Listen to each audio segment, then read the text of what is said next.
We are live. Welcome, everyone. Welcome. Here we are. May the 4th be with you. I'm Troy Bernier with the Miami International Science Fiction Film Festival, and I'm here to tell you, that the force is strong. The force is strong. May the 4th be with us. And I'd like to welcome in our buddy here.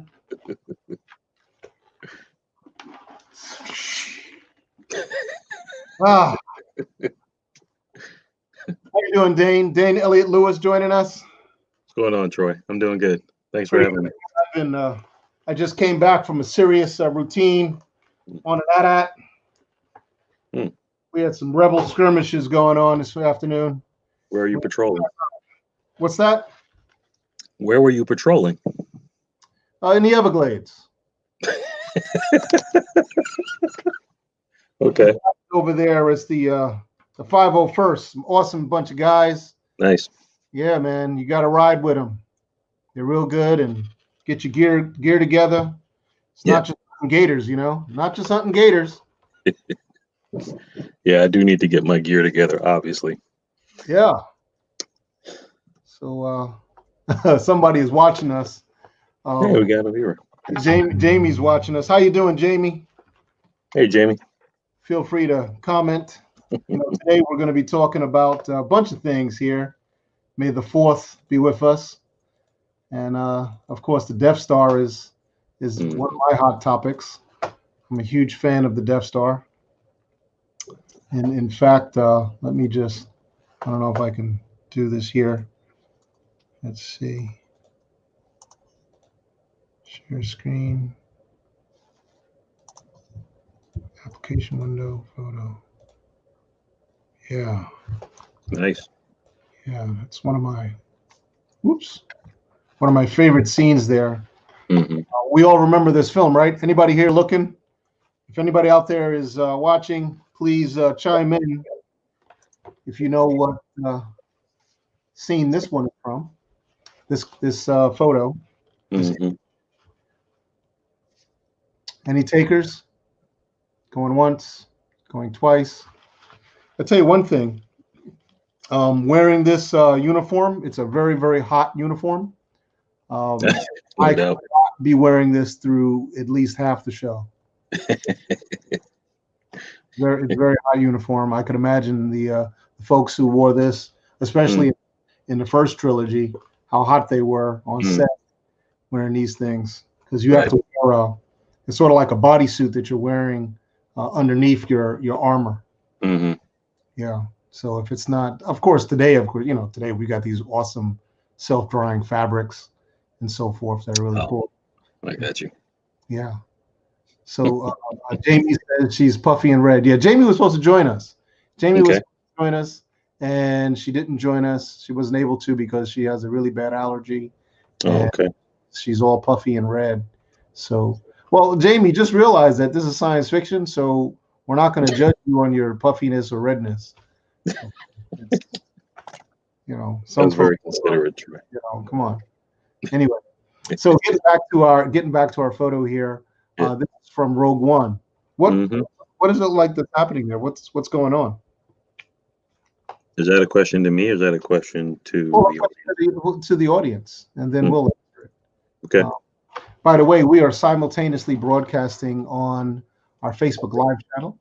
Nice. We're also broadcasting on 2 YouTube channels, Hello at MisiFi and our old MisiFi 888 channel. If you are on the MisiFi 888 channel, please, folks, hop on over to Hello at MisiFi, because that's where we're going to be going. Everything's going to be pushed from there going forward. And we're also on Twitter through Periscope. And we're also on Twitch. So if anybody's out there on Twitch, please reach out to us, because it'd be a real treat. This is our first time pushing out on Twitch. It'd be great if anybody would communicate with us on there. So what is this? Yes, Rogue One, and this is during the construction phase of the Death Star. And just for scale, guys and gals, look at the size of these ships. They look quite small, just to Right. give you an idea of the scale of the Death Star. It's a massive, massive project. And I want to point out to folks, if you remember, there was before the movie Rogue One, an audiobook came out called Catalyst. Catalyst.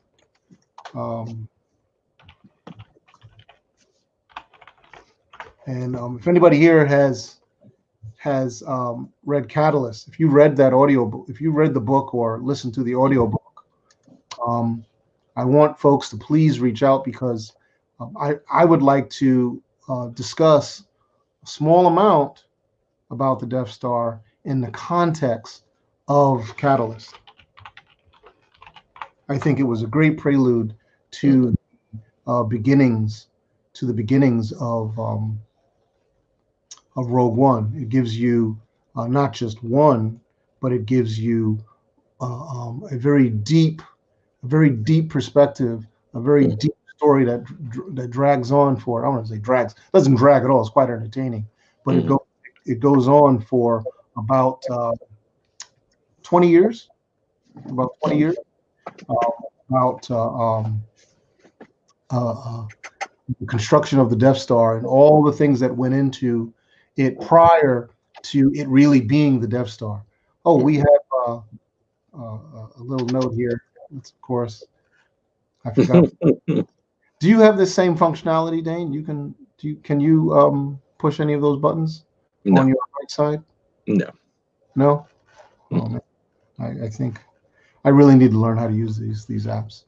But in any case, let's just bring this other one up. It's from Jaime. It's from Jaime. Yeah, that's from Jaime. Yeah, that's Jaime. Oh, we also have Justine. Hi. Hey, Justine, how are you? I may or may not have just made these. What in the world is that? What are these? Tell the world here. They're a little tippy at the top, I think. How's it going, guys? It looks great. Thank you. How are I see half a stormtrooper? What's going on this side of the world? Oh man, these rebels, they're such a problem. These rebels are such a problem. And they're such a problem. They always are. They always are. Yeah. Oh, there's our Death Star. Is it better if I plug my little mic in or just use the mic on my computer? Oh no, you're fine. Yeah, you sound fine. Oh, good. Okay, great. You sound fine. Awesome. Oh, we also have Scott Scott Brown. Hey, Scott, how you doing, man? Hello, Scott. On. Good. May the force be with you all. Awesome. Thanks, buddy. Oh, before I forget, man, definitely I'd like to be on your show. I'm going to tell the whole world I'd like to be on your show, and let's definitely put together a time and date for that to happen. That'd be really cool. So Justine, you're familiar with Star Wars. First of all, you did see Rogue One. Did you watch that? I have. Okay, cool. So this little piece here, what we're talking about is Catalyst, the story called Catalyst. It's a book. It's an audio book. I listened to the audio book. It was quite entertaining because the audio book has different voices for the characters. It has sound effects and things that go on. So it's almost like watching the movie without really seeing it, but having it being told to you or read to you, which is quite nice. That's cool. But it goes on to all the minds and people behind the construction of the Death Star. And most folks don't know, but the Death Star was originally constructed just to be this giant battle station that would move into a solar system and just go around and cause all kind of trouble, with ships and stuff, chasing everybody all over the solar system. That's what it originally was supposed to be, what it was supposed to be. But later on, they figured out that the energy system that was being created. Give me a big hint on the name of the gentleman, Erskine. What was his name again? That made the Galen. What was Galen's last name? Urso. Galen Erso. Mm-hmm. Galen Erso, who was not responsible for building the Death Star, but he was responsible for the energy source. And he was a scientist who his day-to-day research was about the development of this energy source that was so powerful that it could provide enough energy for a planet. And the imperial scientists and all of the associated businesses with them were really trying to bring him on.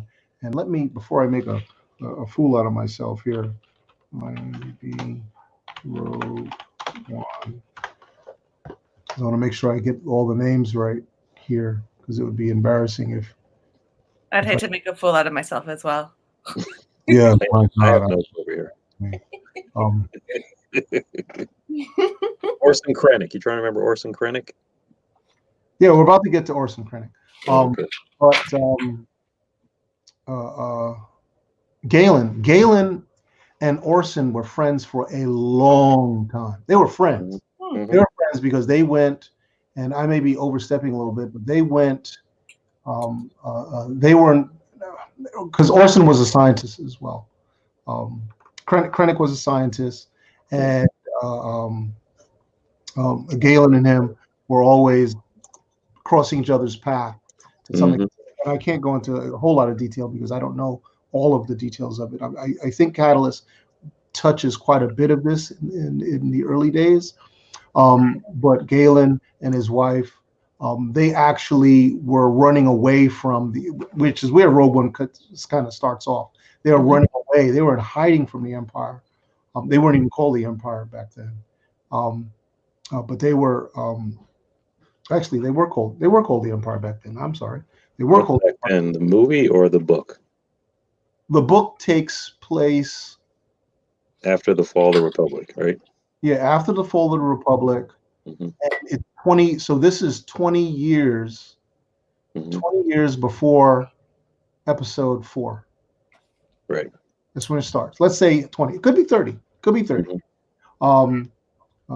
Because I actually got into a conversation with a buddy of mine, Ron, about Yoda, Baby Yoda. They call him Baby Yoda, but he's not Yoda. I don't think he's Baby Yoda. He's just one of the species that Yoda's called. But in any case, so we're talking about 50 years, and Yoda was 1,000, almost was 900 something years when he were first introduced to him. Yep. So when it comes to ages, we don't really know the ages of all of these people, really. But anyways, so they had a very extensive history, very extensive history between each other. And Galen was this amazing scientist that was working on this project, and he discovered that kyber crystals were an essential tool, or say essential component in this energy, because he discovered that when you inject a certain amount of energy into this kyber crystal, that it would amplify and output magnitudes more energy. So it was a very interesting thing at the time. And of course, here's the point here. This is of course after the Clone Wars. All of that is long done. I think all of that is long done. And once again, folks, if I'm incorrect, please don't hesitate to reach out. But doesn't it start at the end of the Clone Wars, and that's when the Separatists are making a Death Star? Yes, good point. And those plans, Catalyst touches a tiny bit of that, because Catalyst talks about the people. Who are those people that, what was that, Geonosians? Geonosians. Tell me a little bit about the Geonosians, Dane. I'm sorry? Tell me a little bit about the Geonosians. Those are the insect-like creatures in Attack of the Clones. So the Battle of Geonosis takes place on their planet. At the end of Attack of the Clones, you see the Separatist leaders meeting in conference, and one of them hands the plans for a Death Star-like weapon over to Count Dooku, and he says, "I'll make sure that the plans are safe," and then he flies away at the end of the movie and goes to Sidious. But the Geonosians were the They look like insects. They can fly. And they're relatively short people, but apparently they are like they're like construction workers. They do a lot of work. Look, wiki on one of the wikis, the Star Wars wiki. Naturally industrious. They're naturally industrious. So them, along with a 1 million construction robot, group, went into producing this battle station. And it first started out as a ring. The book Catalyst goes into this with extreme detail. First starts as this crescent. You would see it in the night sky as a crescent, almost as if a moon was in the night sky. And slowly it started as that crescent, and they completed the crescent, the ring, and they built from that ring. That's how it initially was constructed. And it took many, many years for this to happen. And it wasn't until later on that Krennic, said, "Hey, Galen, you've got to come back. We really want you to come back. We'll make a really good home for you and your family, and you'll be able to work with us." But Galen was on the run for years from the Imperials. He was on the run for a very long time, and all kinds of things were taking place to learn of this project, because it was being done. It was also being constructed in secrecy at the same time. And what got me was that there were many different companies that were involved in this construction. One of that is highlighted in Rogue One. So there was let's see, I'm a little bad on this, but if you go to Reddit,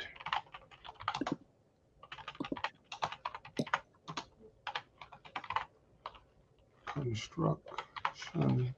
You looking for the company names? Yeah, they were company names, and a few of them were mentioned in Zerpin Industries. Say it again. Zerpin Industries is where Ursula used to work. Okay. But there was another one that his daughter Jen, so that she mentioned when they were in Scarif, at the library, and they're going through a list. Yeah, they're going through a list. All of those names are mentioned in Catalyst. All of those names. Okay. Catalyst. They go into some level of detail where they're talking about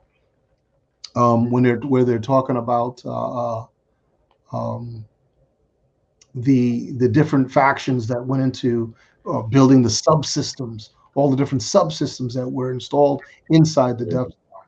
And it was later on that Galen learned some mysterious person was interested in his research, and kyber crystal was being researched. They wanted to research how can they make a kyber crystal big enough that would produce an energy source big enough to power a planet. So that's when Galen went into synthetics. He went into synthetic crystals, designing these synthetic crystals to do the same thing, or let's say growing them. And there were some beings that were helping them grow these synthetic crystals, because kyber crystals, being as rare as they were only on certain planets, and they were being mined. And that's, of course, what we learned in the early parts of Rogue One, the operations of acquiring kyber crystals. And people wanted to know, what were they using these kyber crystals for? And of course, we kind of learn in a subplot later on in the Star Wars trilogy that the kyber crystals are actually the same or most important component in building a lightsaber. Right. And due to the rarity of kyber crystals and finding them and knowing how to utilize them, that's why people didn't have too many of lightsabers running. Only the Jedi Knights knew those secrets. But allow me to add one little thing, and then we can move on. And that's one interesting component in Catalyst, that there were other scientists that were working on the same thing that Galen was working on, but they could never make any progress. And in one component, they actually blew up one part of the planet working on a Kuiper crystal product. Right. Yeah, which is very, very interesting. So, folks, definitely go out of your way and catch up with Catalyst. I think you would really enjoy it if you're a huge fan of the Death Star. Let me ask you a question, Troy. Yeah. Yes. Why do you like the story so much? I love backstory. Backstories. I love backstory. Mhm. And I'll give you a great example of what I call backstory. And I Mhm. think when film companies or TV productions get really good with their work, with their projects, what always tends to happen are what we call spin-offs. Spin-offs. And a great spin-off, I think, and folks, Star Wars people out here, Star Wars is dear to my heart. Star Trek also is very dear to my heart. And the great spin-off is DS9. DS9 is the backstory of what was going on in the Federation. Stationary place, sort of like a day-to-day operation going on, but there was, and the politics was way greater. The politics were way greater than everything else in Star Trek. Interesting. So you could literally have had a five seasons of making the Death Star. All the different actions that were going on, all the different stories and people that came and went that went into the technology, the stealing of the information, the concealing of information, which is equally as challenging, the concealing of this information, acquiring the right talent and resources in order to pull it off. Yeah. The story catalyst goes into these unusual names that were used in describing the materials used in producing the hulls of Star Destroyers. And those same materials were used in producing the Death Star, and they were only on certain planets where these things could be mined. These complex minerals could be mined and then utilized for said construction.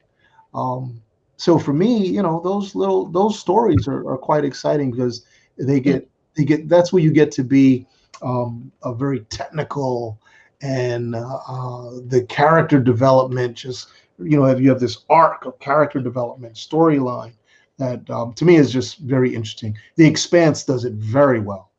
Expanse does it very well. So I suspect that Mando, as in the Mandalorian, we're going to have that same arc of stories, that of a story, many subplots within a greater plot. The great plot is the Baby Yoda, but there are all of these sub-stories, subplots that carry it, so it's like a roller coaster ride. That's great writing, excellent writing. So I suspect we'll see a lot more of this with the Star Wars components to come, especially if they eventually do make the Obi-Wan Kenobi series. We're going to see a lot of it, in my opinion. I hope I answered your question. Sure did. That's great. I just learned a lot more. Thank you. Oh, you're welcome, Christine. You're welcome. Yeah, I might actually read the book. Well, one person here on Reddit, hold on a second. Yeah, they never go into a lot of technical stuff, so I don't want to get into it. But there are people on Reddit that, they talk a lot about this. They talk a lot about it. So anybody else have a question about the Death Star? Any other questions? Who are you asking? Us or people? The whole world. Us or the world. Real quick, I want to highlight a couple things now as we move on to props. Is it okay as we move on to props now? Sure. Just so you know, this uniform, this uniform here, Mhm. Stormtrooper uniform. Okay, the Oh, Stormtrooper good. uniform was made by Andrew Ainsworth. Andrew Ainsworth. Yeah. Mhm. Andrew Ainsworth, who produced the Stormtrooper. He had the Stormtrooper for a very long time. Well, I don't know how long, but he had the Stormtrooper for a while prior to George Lucas utilizing it on his set. And Wait, folks, so what is that? What do you mean he had the stormtrooper? he designed the Stormtrooper. He designed and had pieces of this Uh-huh. and pieces of he had costumes of Stormtroopers way before Star Wars was shot. And Okay. I had a chance to go see it for myself. I went to England, Uh-huh. and because I've got a cousin, and I've got about 100 cousins in England, and I have some in England as well. Same yeah, here. and I went to Shepperton Design Studios, Mhm. Oh, cool. which is near the big studio. What is it called? Pinewoods. Something like that. Pinewood. Yeah. I went there, and he still has his store, and inside is his original Stormtrooper, and inside is all these other cool things that he has. Plus, Okay. of course, you can buy the Stormtrooper from him because he That's makes awesome. he The whole makes thing. he makes dozens every day, and they go out in the mail, dozens of them every day. All Head over to the- toe? Head to toe trooper? Yeah, the whole set, just like sort of like just like this, but you can't buy them in the United States. Oh. You can't buy them in the United States and one other place. Could be South America, or maybe definitely you can't buy them in the United States because George Lucas has fought them in court and prevented it from being imported in the U.S.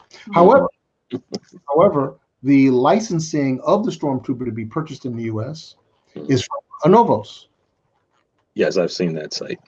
So thank you, Anovos, because this is a Anovos Stormtrooper set, fully complete. You have to, excuse me, you have to put it together.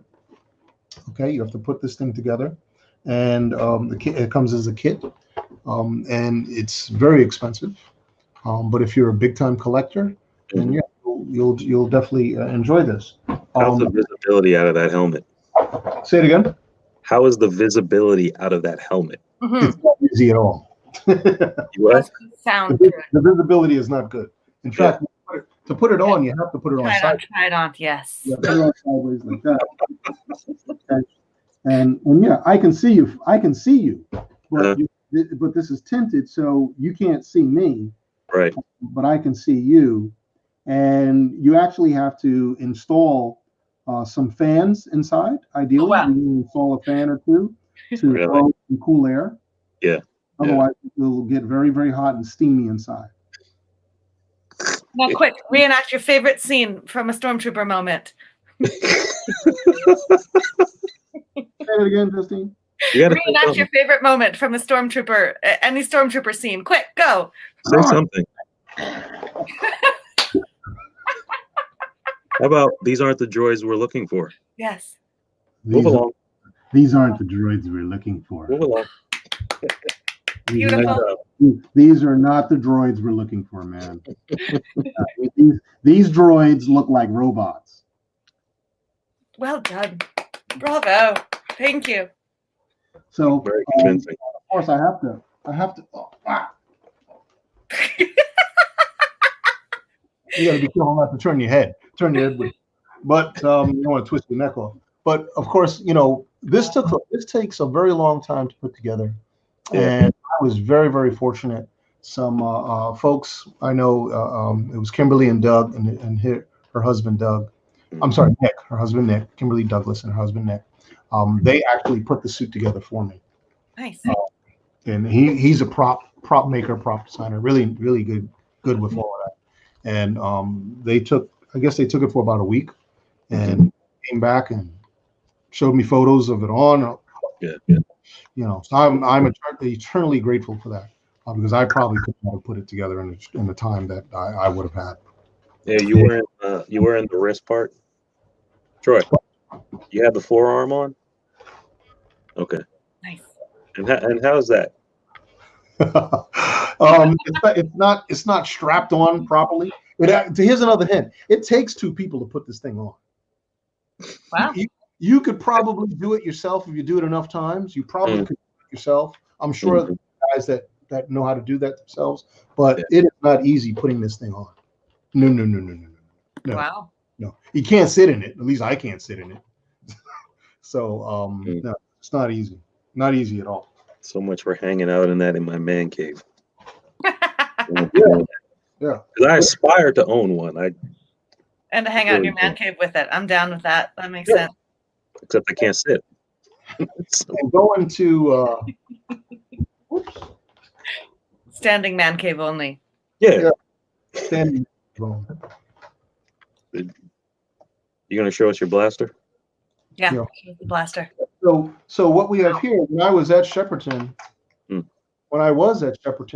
I visiting with Mr. Andrew Ainsworth, I grabbed a couple of his blasters.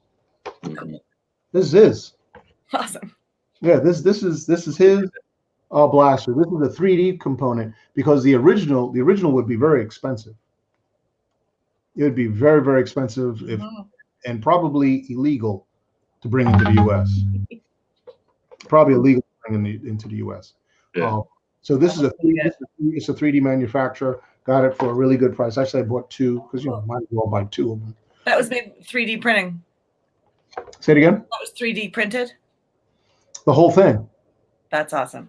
Originally, this would be several components of a real gun and some plumbing components that went into the assembly of this. But of course, he has the ability now to have them all 3D manufactured and then assembled. And it's good. It's a nice low cost addition to it. Of course, Novos also makes the same kits as well, because you cannot buy this in England and bring it into the U.S. easily. You just can't do that. So you're gonna have a hard time. No kidding.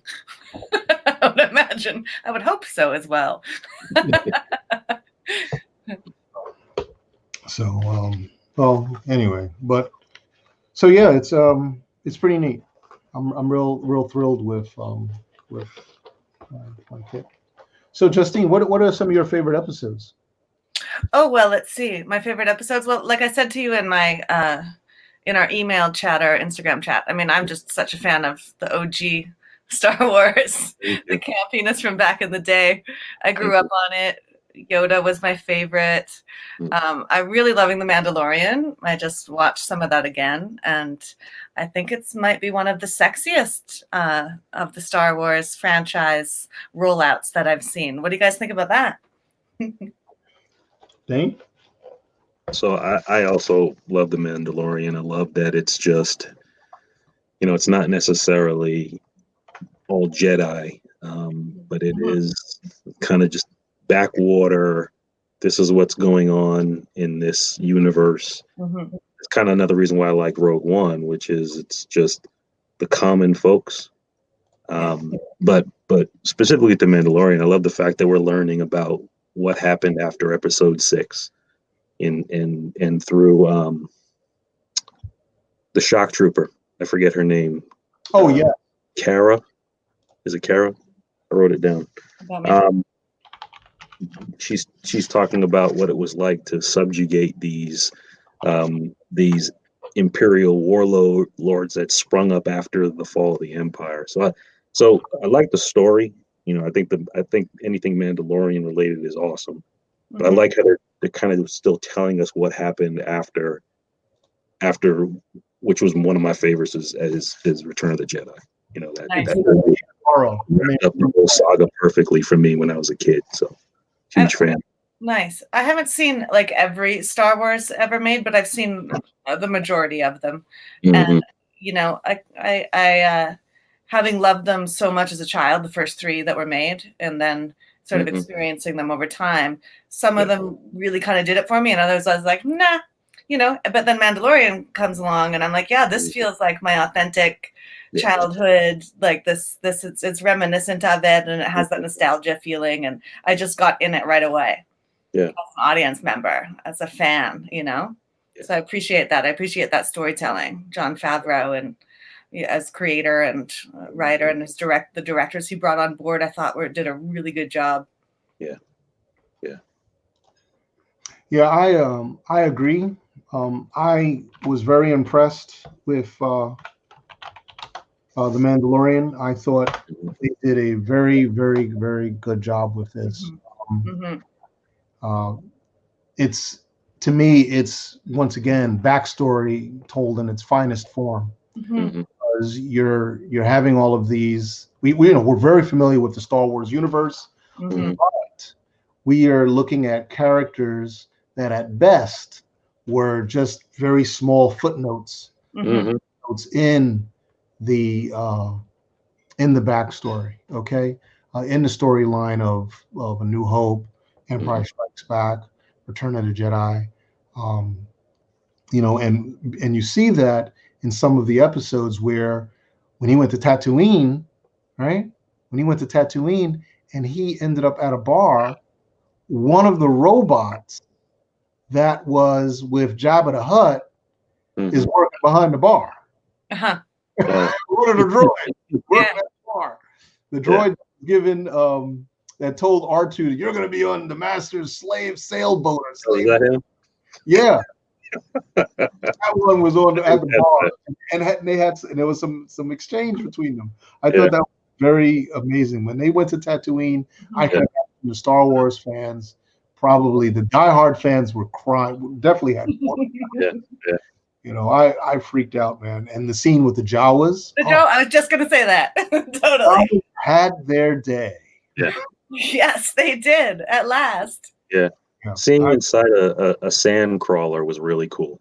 Yeah. It was just this mysterious vehicle, but they actually, seeing him and seeing how small it was for him to try to crouch in. They all crunched over and they hit a bump, his head hits the ceiling. They go, and they're laughing at it. They seem to be some very entertaining things. Yeah. Very nice, very nice. Yeah, and I feel like it really respected the original source material. It just felt authentic in all the details and in the rollout. I really love it. Yeah, I love it. Yeah. I was say one of my when I was playing with the toys as a kid, because my childhood was Star Wars. Same. The Ugnaught was like one of the toys that I had no use for. I didn't know how to fit it in, and the Ugnaught is my favorite character in this series. Really? Great, hey? What's his name? Queel, right? I have spoken. Yeah. That guy, he was my favorite part of the whole show, even more so than the Mando, because he was just honorable. For him to talk about when he got into it with Kara, when he said, and she's like, I served the rebellion, and he says, well, I served the other side, but I was enslaved. And they still had conflict. And I'm thinking back, you didn't appreciate that when you're watching these little people run around in the carbon freezing chamber, not realize that these were victims. It again brings more life to my memories of the film. So I fantastic show. That's really cool. I agree. Expands the universe. Just expands the universe. They did a fantastic job with that. The guy Queel is played by Nick Nolte. Yes. Yeah. And I didn't realize it at first. I had to read that. I was like, I knew I recognized that voice, but that was great. I was quite impressed. You want to check out the trailer? Yeah. Yeah, definitely.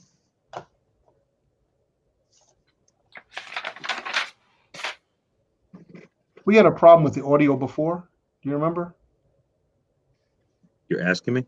Yeah, in the past we had a problem with the audio. You mean in past broadcasts? Yes. Hold on a second. A little bit. Hold on. We have to give a shout out for the beautiful artwork as well that plays in Mandalorian for the title credits and the end credits. Right. The artwork is beautiful. That is impressive stuff. I forget to watch the credits sometimes. We'll get the audio this time. I got it. You got it?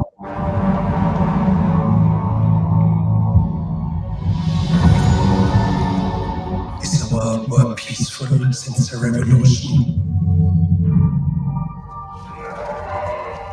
It is a shame that your people suffered.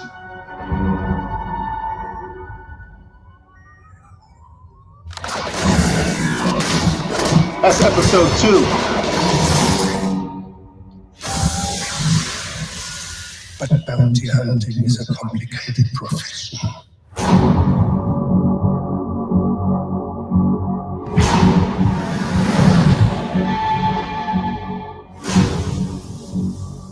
They said you were coming. They said you were the best in the parsec. Would you agree?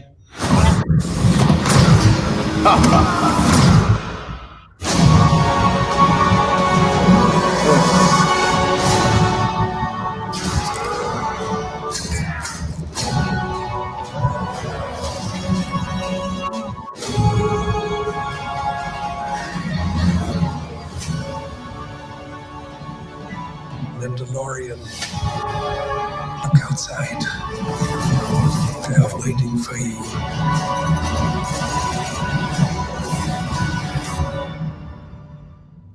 Yeah? Good.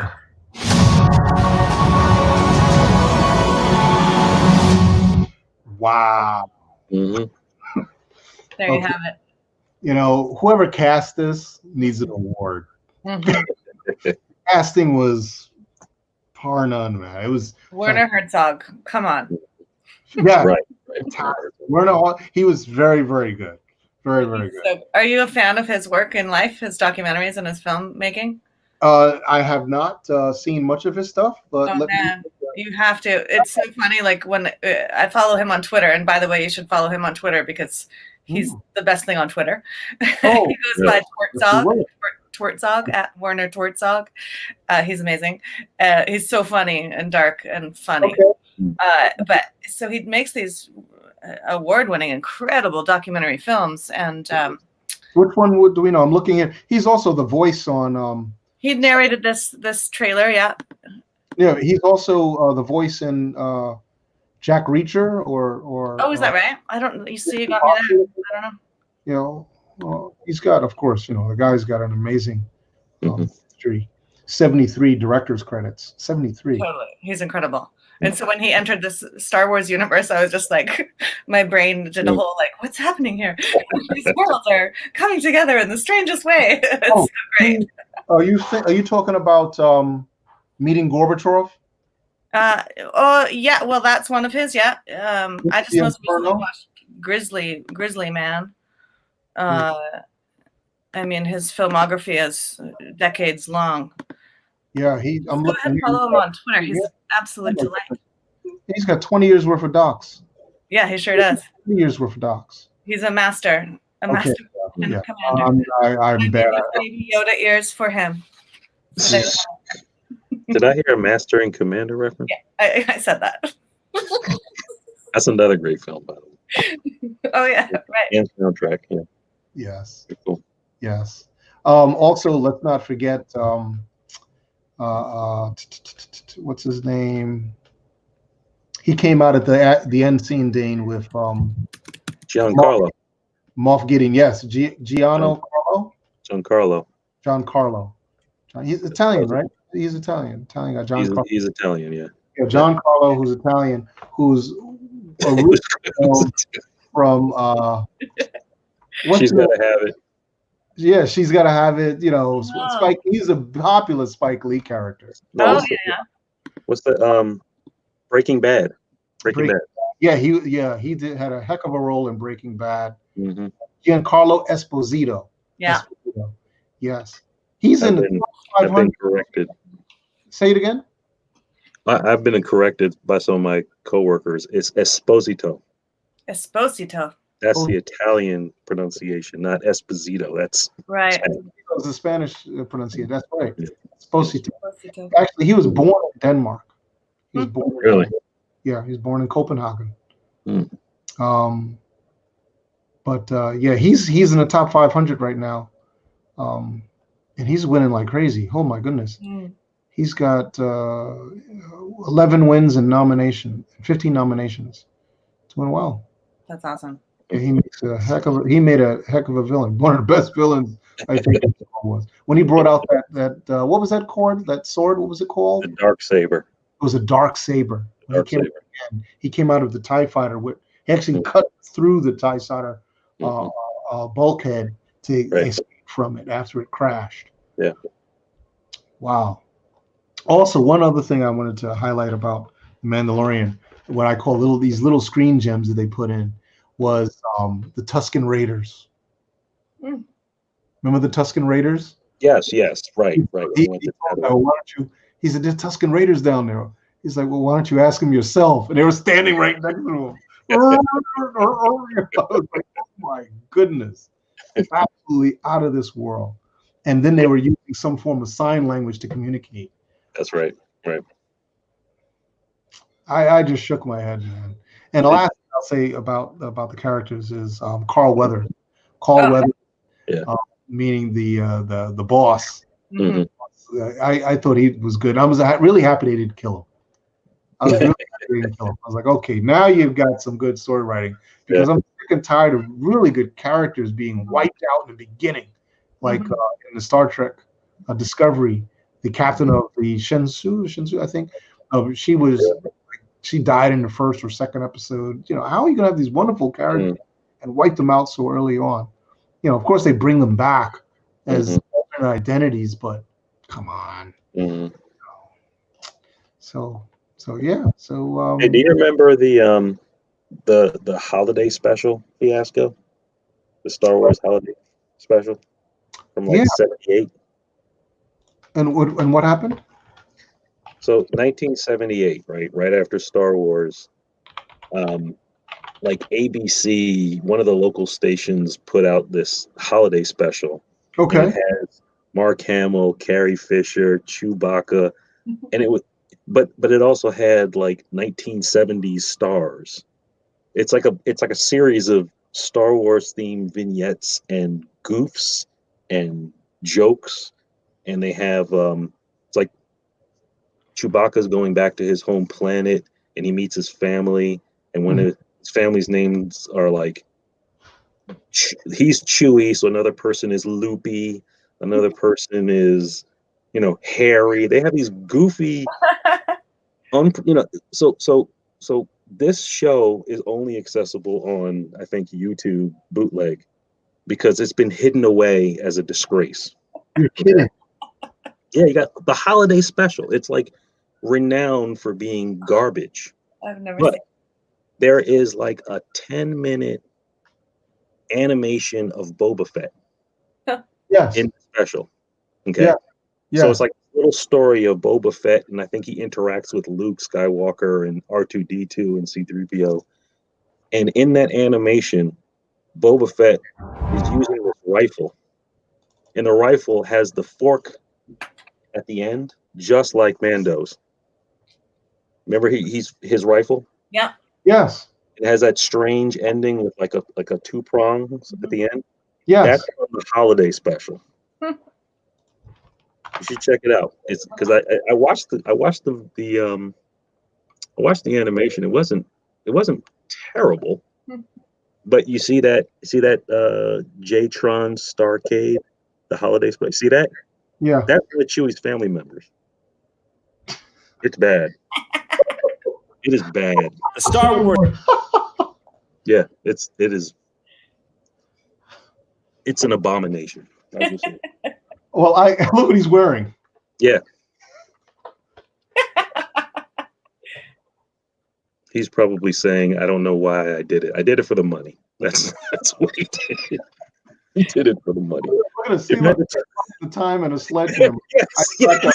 Yes. Did you read that? Holy smokes! Yeah.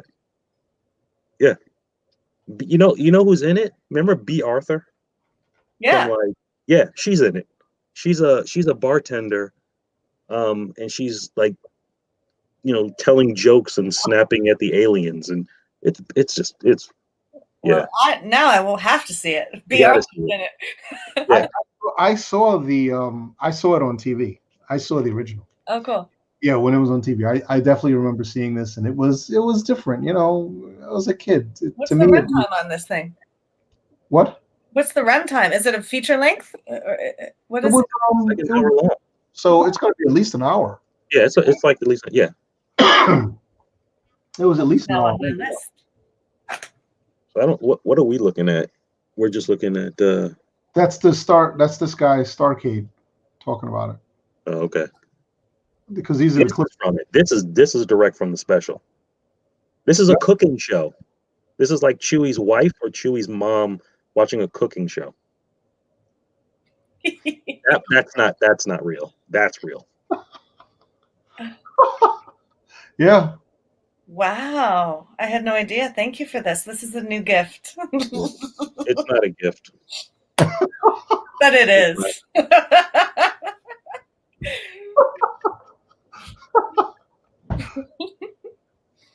Anyway, I thought it was cool that they took the weapon. That's what I brought this up. The weapon from Boba Fett, and that's really the only time you've ever seen Boba Fett in action was in this holiday special. And then they use that for look at this. Look at this. It's like disco. Yeah. Oh yeah. Still disco days. Still was disco days. Awesome. I lost all my receipts. That's not real. That's not really from it. Look at this. This is apparently Kashyyyk, the Wookiee home planet. All right.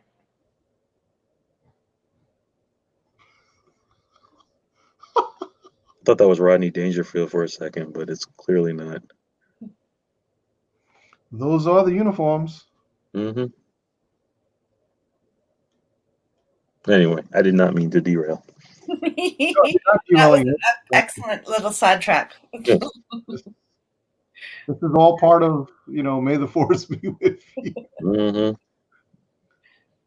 You got to take the good and the bad. Yeah, I don't know what this is anymore. That's a fan film. Okay. Fan film. How many fan films have been made?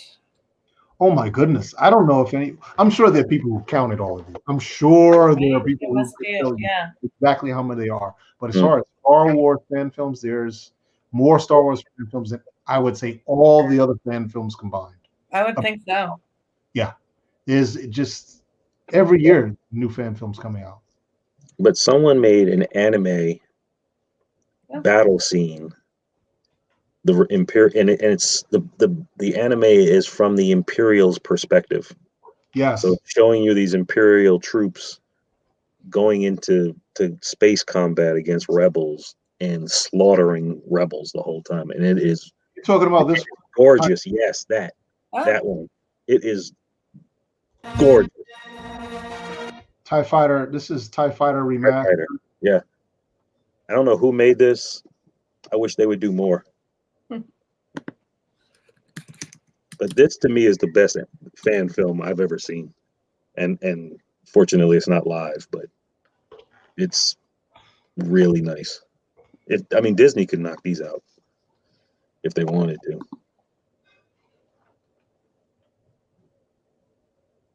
Wow. It's pretty good. Yeah. Mm-hmm. Oh wow. It's like Robotech. Yep. Except these are the bad guys.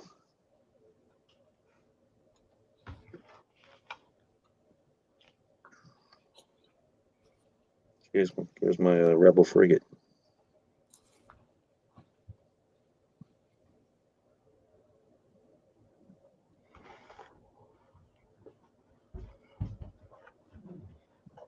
How long is this film? 7 minutes. Oh yeah, it's not much. Oh, it's interdictor as well. Mm-hmm. Do you play fan films at your festival, Troy? Yes. Every year we play fan films, It all depends on the number of submissions we get to what we can play. Every year since we started, we've played a fan film. Cool. Last season was a Batman style fan film about Joker. Right. Oh, cool. Yeah, it was pretty nice. It's pretty good. It was made by this same guy who won the previous year, who had a fan film in, Oh, cool. which was about Batman. Nice. It was very, it was done very well. Oh yeah, let's see all of the gadgetry and detail. TIE fighter, on ion drive. Mm-hmm. AT-ATs.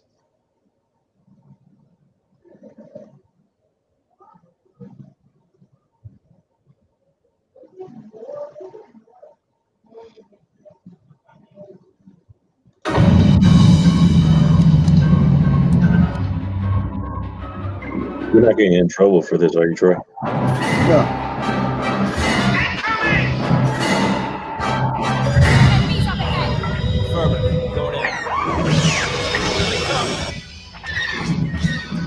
That's pretty neat. Oh, there you go.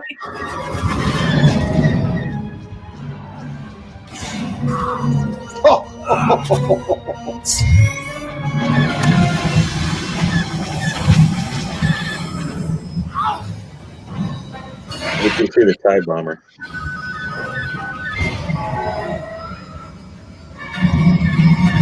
Behind you, shake him off.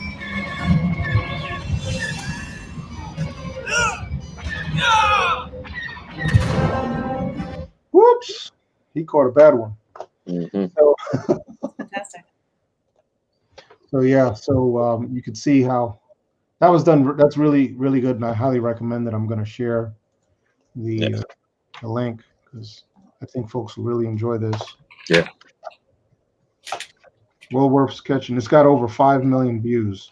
It was published 2017. Nice.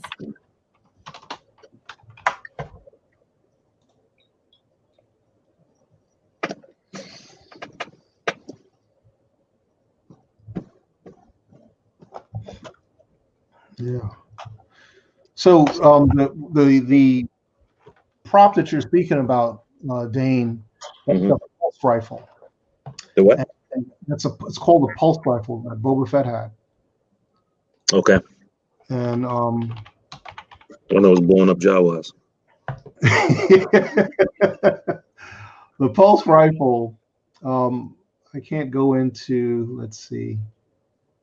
There's lots of stuff about the pulse rifle. Mm-hmm. Hold on, we could show this.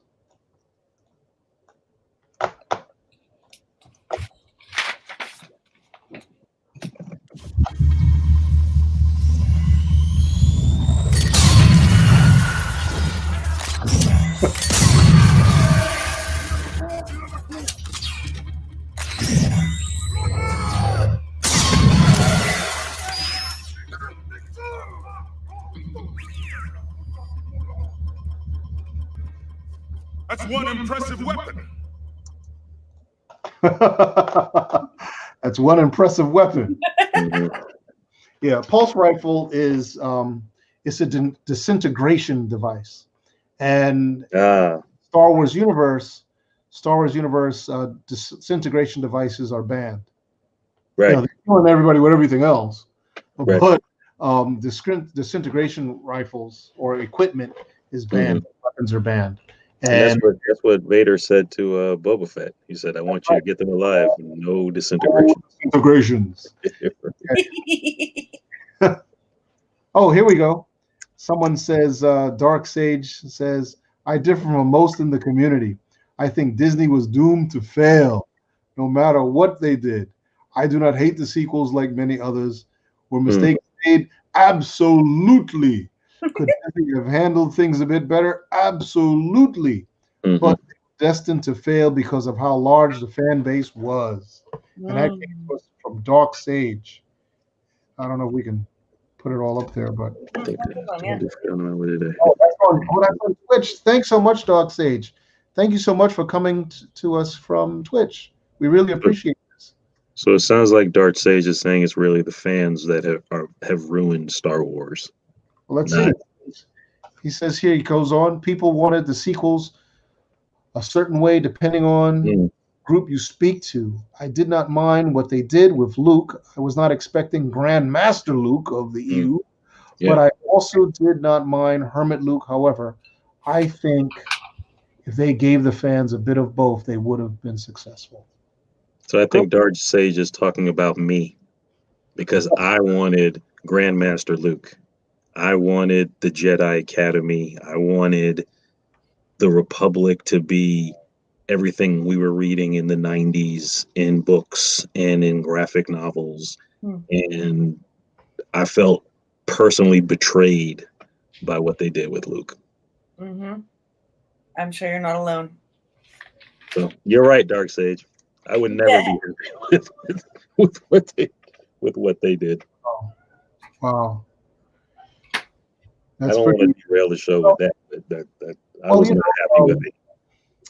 That's one thing that, I was actually having another conversation with my buddy Ron today, and he's one of the fans that does not like what they've done with the last three of Star Wars 7, 8, and 9. He doesn't like what they did with Solo, and he thinks that it's been a massive perversion in the industry.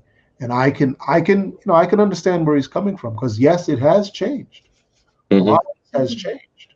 And as you look at some of the folks like that comment, study the Star Wars universe and study all of the content that was created that contributed to the Star Wars universe, and they study the history of who did what, why, what was done. Folks like Midnight Edge, who have access to an incredible list of sources, they'll tell you that these changes came about because the producers feel that they want to appease to a younger group of people, and to be done to appease to them.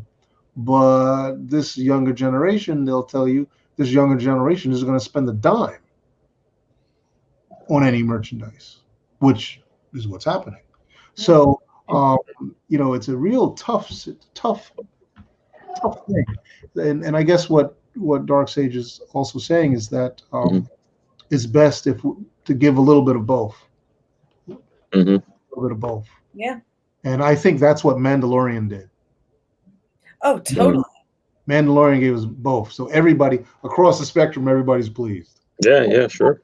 Can't save everybody. I was back in with Mandalorian, but I'd kind of given up after a bit, to be honest, with some of the films.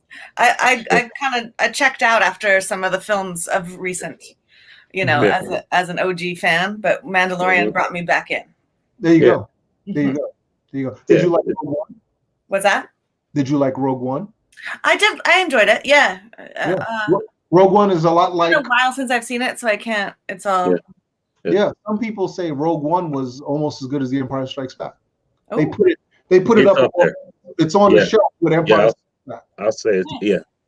I put it up there as my number. Outside of the original trilogy, that would be the best film. Yeah, this was my number 4. It's out. It's just fantastic. And I've even heard some people say that that Solo would have done better if it was more like The Mandalorian. When you look at Solo, when you watch Solo, parts in Solo that look like that's where they got The Mandalorian from. Yeah. Because with Woody Harrelson, his character was fantastic in that film. If we had saw more of him and Thandie Newton in their earlier days, let's say, that would have been like The Mandalorian. I see what you're saying. It was more like a space western with the crew, and it had that space western feel that Mandalorian has. In which case, so many people have said that Solo wasted that amazing talent and opportunity. Remember, wasting talent, killing them off, like Thandie Newton was killed off early on in this movie. So, hopefully they do a remake of Solo or something. I don't know. Solo is such a singular term. What's the plural of Solo? Multi? Who? Nolte? Yeah, Multi. Nolte. Solo again. Instead of What was Gwen Christie's character? oh wait, Darkseid. Command. Go ahead, say it again. Gwen who? I'm blanking out. I'm looking at my- Gwendolyn Christie's character. She wore the silver armor in Force Awakens and The Last Jedi. She's from Game of Thrones. She was the commander. You're talking about the Chrome? Chrome, yes. What was your question? What was her character's name? I'm blanking. I'm looking Like it up right now. Commander. This is embarrassing. It's okay. There's My reason. point is, talk about a wasted character. Yep. Talk Gwendolyn, about Captain Phasma. Phasma, thank you, Captain Phasma. And Captain Phasma is, if you remember, it seemed like when you look at the last one, the last number 9, I think she had a run-in with Finn again. Yeah. And they exchanged some words. Yeah. And correct me if I'm wrong, I think she even said something like she was there before too. She came off like I was there too, but I didn't let it mess me up. I continued on with the mission. I don't remember that. I just find it hard to believe he could have beat her. Yeah, you can be, right, exactly. Yeah. Dark Sage says here, I'm not trying to pin the blame on the fans. Some shady and underhanded things. I agree. Been wiser not to do, but I think it would have been wiser for Disney to mix the EU with their own stuff, and that would have been better for the fans. Yes, good point, I agree. Good point. I agree. I mean, you wanted Luke to have a wife. You wanted him to meet Mara Jade, have some kids. Well, he had a kid, right? He had a kid named Ben. Leia and Han had 3 kids, Jaina and Jason, and Anakin was the youngest. And then Jason becomes a Sith, sort of like what happened with Kylo Ren. So if they could have had something a little more familiar, than what we were expecting, and had a little happier story that they could have ruined, as opposed to just saying, you know what, things just never worked out the way you wanted. Anyway. Yeah, I agree with him or her. I don't know. How about you, just? Sorry. Did you want to add to that? No, I'm still looking at IMDb. Well, to continue on, because we can't let this pulse rifle get away. Oh yeah. I totally love that prop, and just Baby Yoda sits next to Mando as he utilizes it the first time we watch it, and this is episode 2 or 3. Maybe episode 2, I think. Okay. There you go. Yes.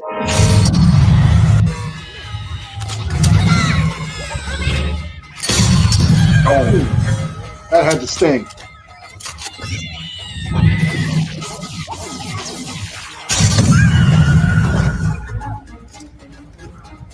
Yeah, that was kind of a guilty pleasure, right? It just was unnecessarily violent, but you enjoyed it. Well, here's something I think very, very important, and that is notice Baby Yoda. Look at Baby Yoda after he pulls off. Baby Yoda starts to have an expression. Watch the next scene. Look. You see that? So the Baby Yoda knows what's going on, and he's looking down on it. What are you doing?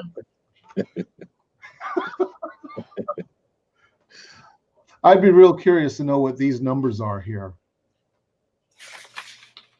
Oh. Yeah, I didn't think they used numbers, but maybe.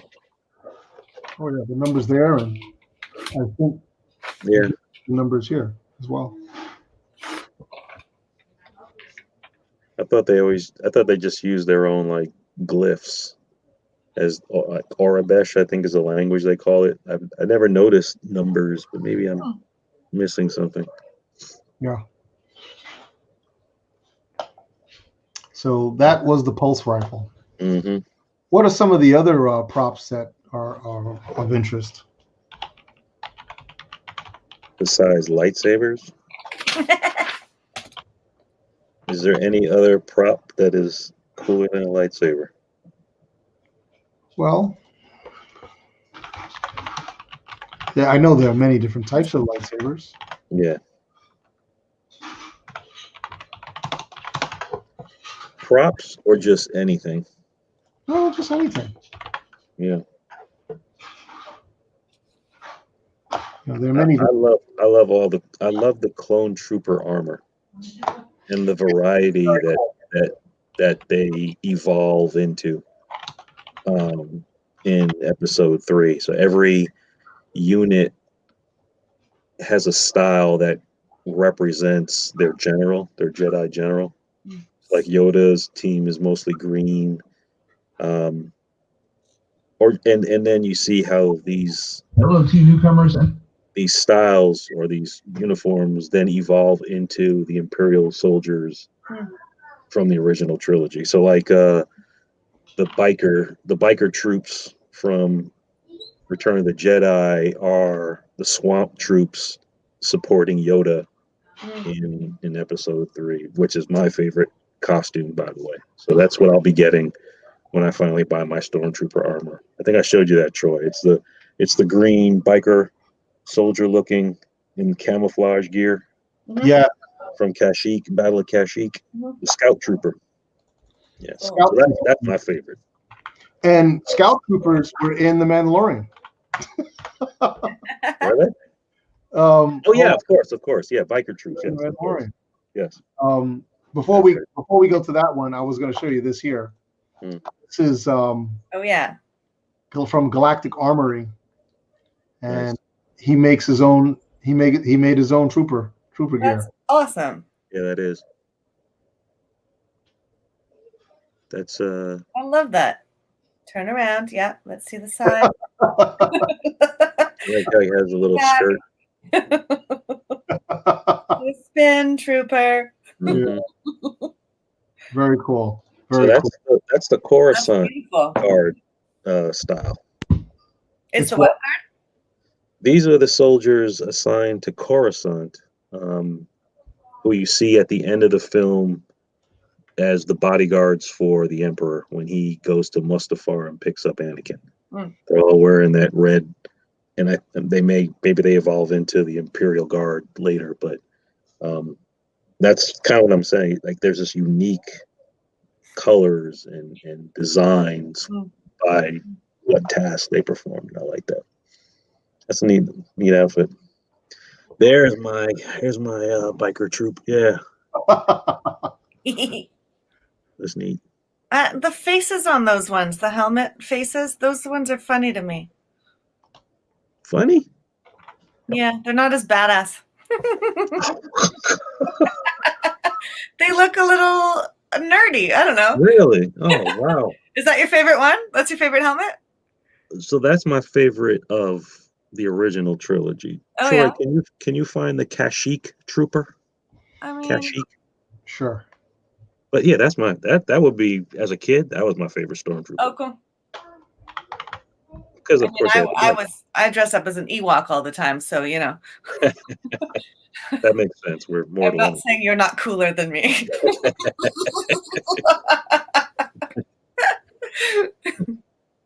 Are you talking about these guys? Which were it's in this scene. It is in this scene. Right Those here. guys, right there. Oh. Those guys. Oh.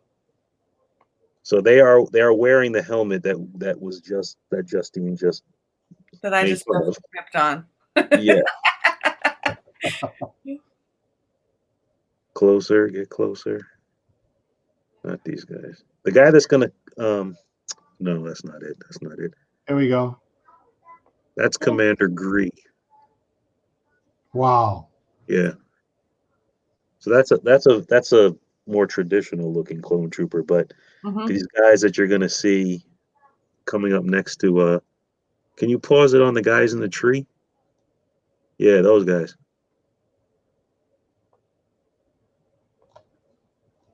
There's That guy. Oh yeah, Yeah, that's me. that's your That's jam, what I'll be hey? wearing. What's up? Why? Tell us more. Why is that one your jam of all the costumes, of all the cosplays in all the world? Oh, I love the camo. Green is my favorite color. Cool. I love the Kashyyyk battle that we're looking at, so it all just comes together for me. Nice. They have a scout thing going on, which is apparently what I like. I like the scout, the light troopers, the reconnaissance, responsibility. That those all kind of I can dig it. hit my interest. Yeah. So Troy, that's the suit that I'm gonna buy when I finally. Well, that's you're gonna have to get that. You may have to customize that yourself because. Oh, that's not gonna happen. Or what you're gonna do is mix up. You may have to mix up some suits. So I'll just give you an example. I saw it for sale. Where? I don't know. One of those links you sent me. One of them. It was like in England. J Rockstar 007 says, "I'm dying right now."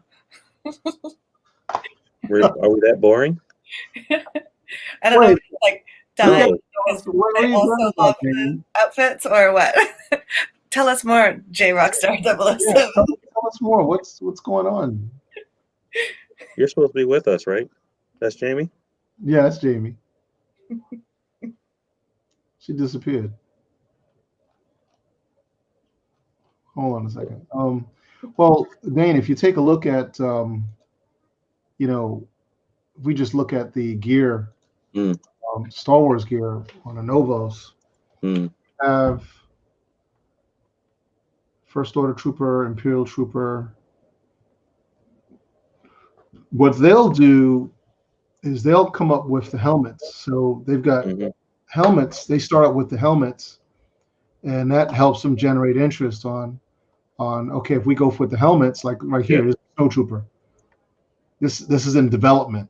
So they are trying to see what it takes to develop one of these, and they're seeing how many people are interested. And based on that, they go forward with production. That's how that happens. As far as the other one, like here, there's an interest list for the heavy artillery vest. Oh wait, I'm sorry, I'm not showing it to you. I apologize. Oh, thanks. Oh, okay, I see. Yeah, that's the new trilogy though. Yeah. So going back to what I was saying earlier, I apologize. I thought I had it here. But if you look at the Snow Trooper kit, right. This is from Empire Strikes Back. I'm right. Yeah. So there's an interest in this. I could imagine some winter con, man. Be out full of this. That'd be great. As far as Clone Wars, there was a helmet. I just saw a helmet here.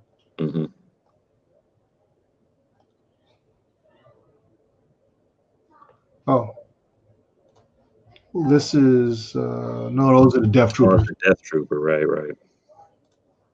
Yeah, they'll make the helmets, which are. There's Gree right there, third from the left.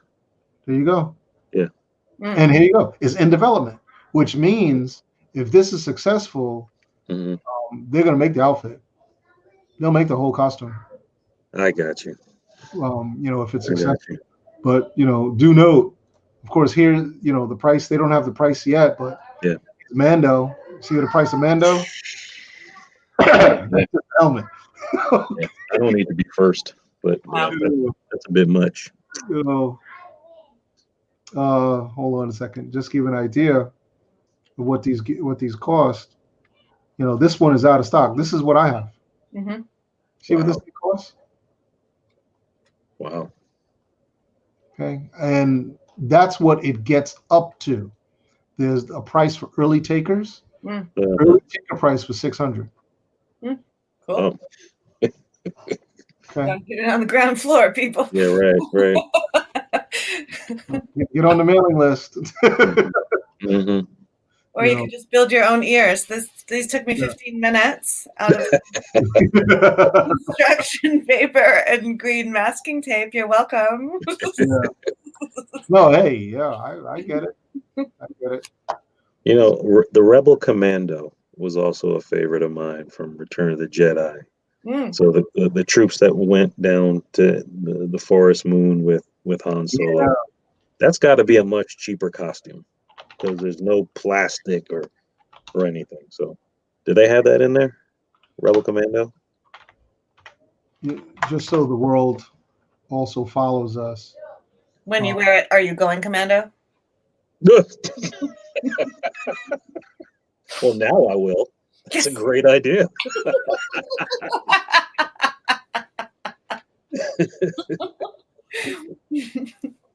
Oh, yeah, my first and last con. Yeah, why not? First and last? How do you know it'll be your last? I think I'll be in jail. But, Will you be kicked out? And of course, Jay Rockstar says she loves Anovo's costumes, and of course, the reason why she loves Anovo's costumes. Jamie, tell us why you like Anovo's costumes. Send me a photo. Send me a photo on WhatsApp. Let me know why.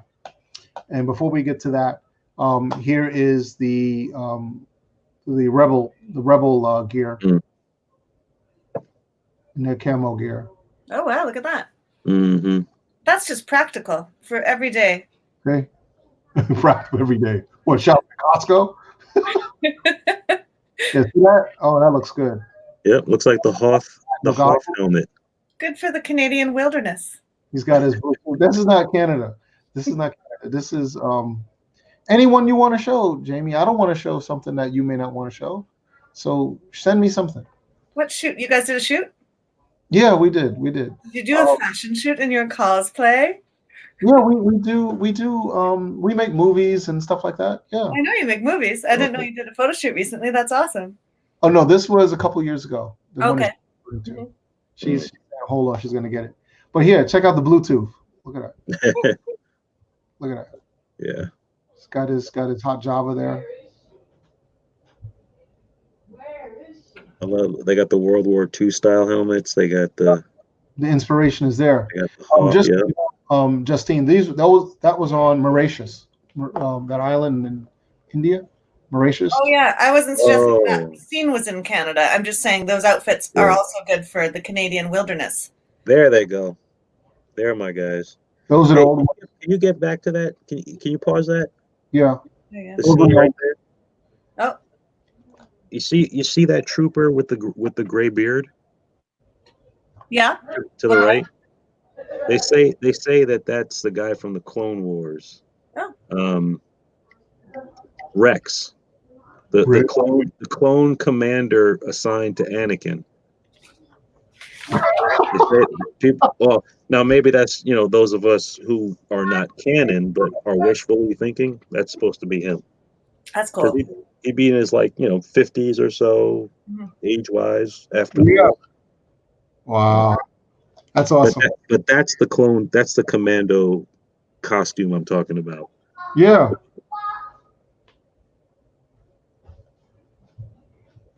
Oh, that's kind of cool. Oh, I see. These are the inspirations. Yeah, that's kind of neat. That's kind of dope.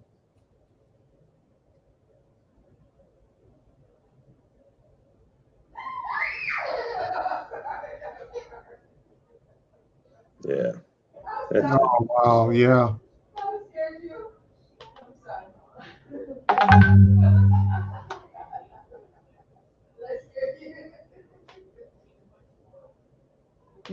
Oh, look at that. This film is just so fantastic. Look at that. Look at that. Oh. All right, that's Force Awakens. I'm not saying that that's fantastic.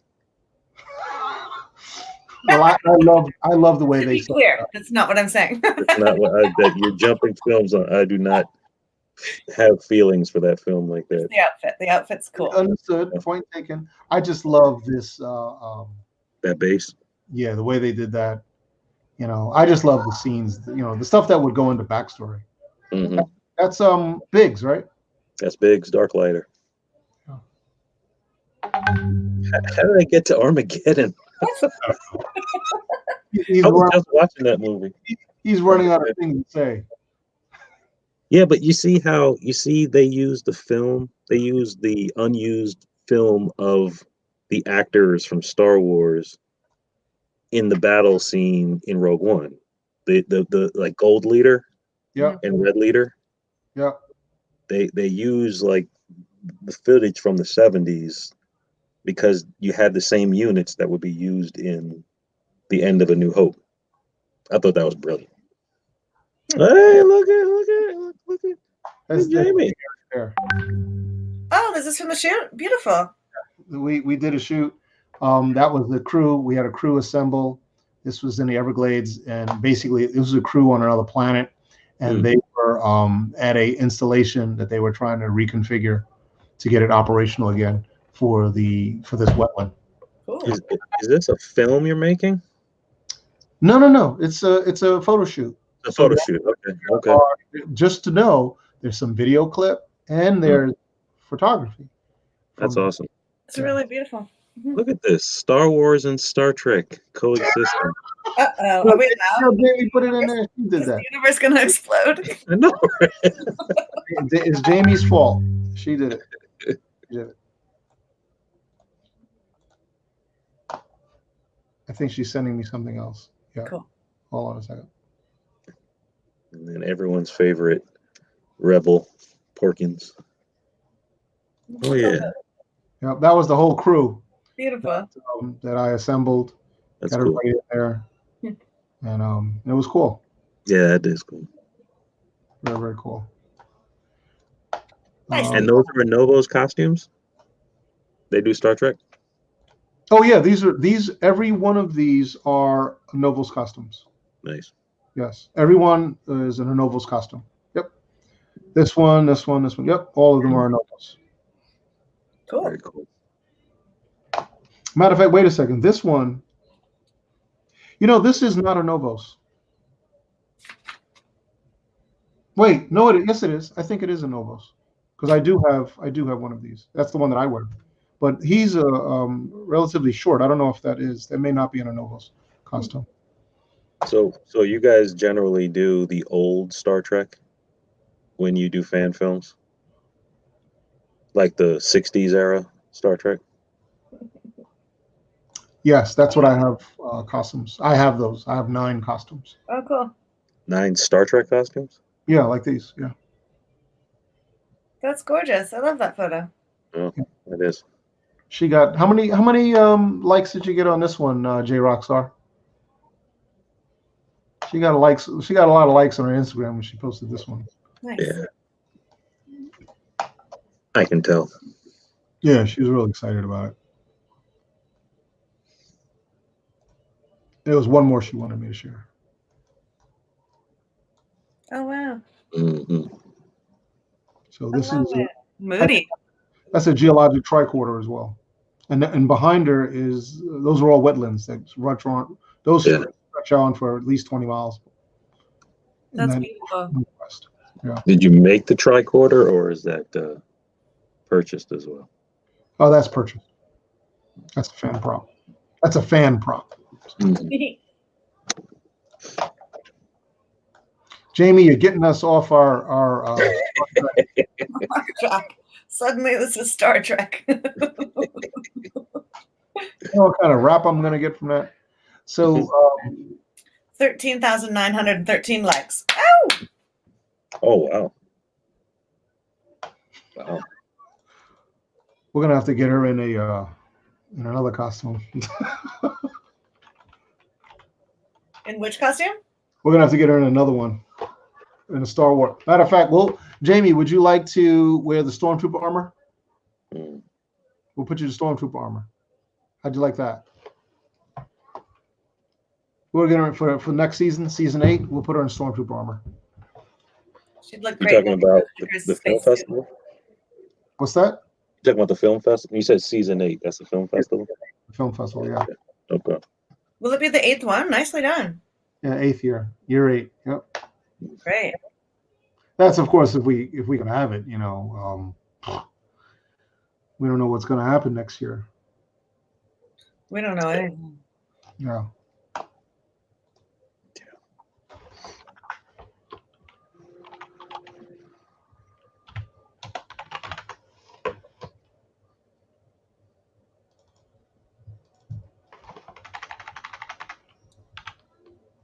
So one of the things that I have to say is that with the last movie that they made, Mhm. I was really impressed with the A-Wing. And the last film that came out, they showed the A-Wings. Oh, A-Wings, yeah. Yeah, I was very, very impressed with the A-Wing. Hmm. Let's see here. I love that carbonite. Yeah. That's quite a wall decoration. Yeah. Why the A-Wing? Why Why not the X-Wing? I love the X-Wing. I love the Quintessential Star Wars ship. No, I'm a huge fan of the X-Wing as well, but the A-Wing, I was equally impressed because, whoa, what's going on here? The heck is that? It's a missile, I think.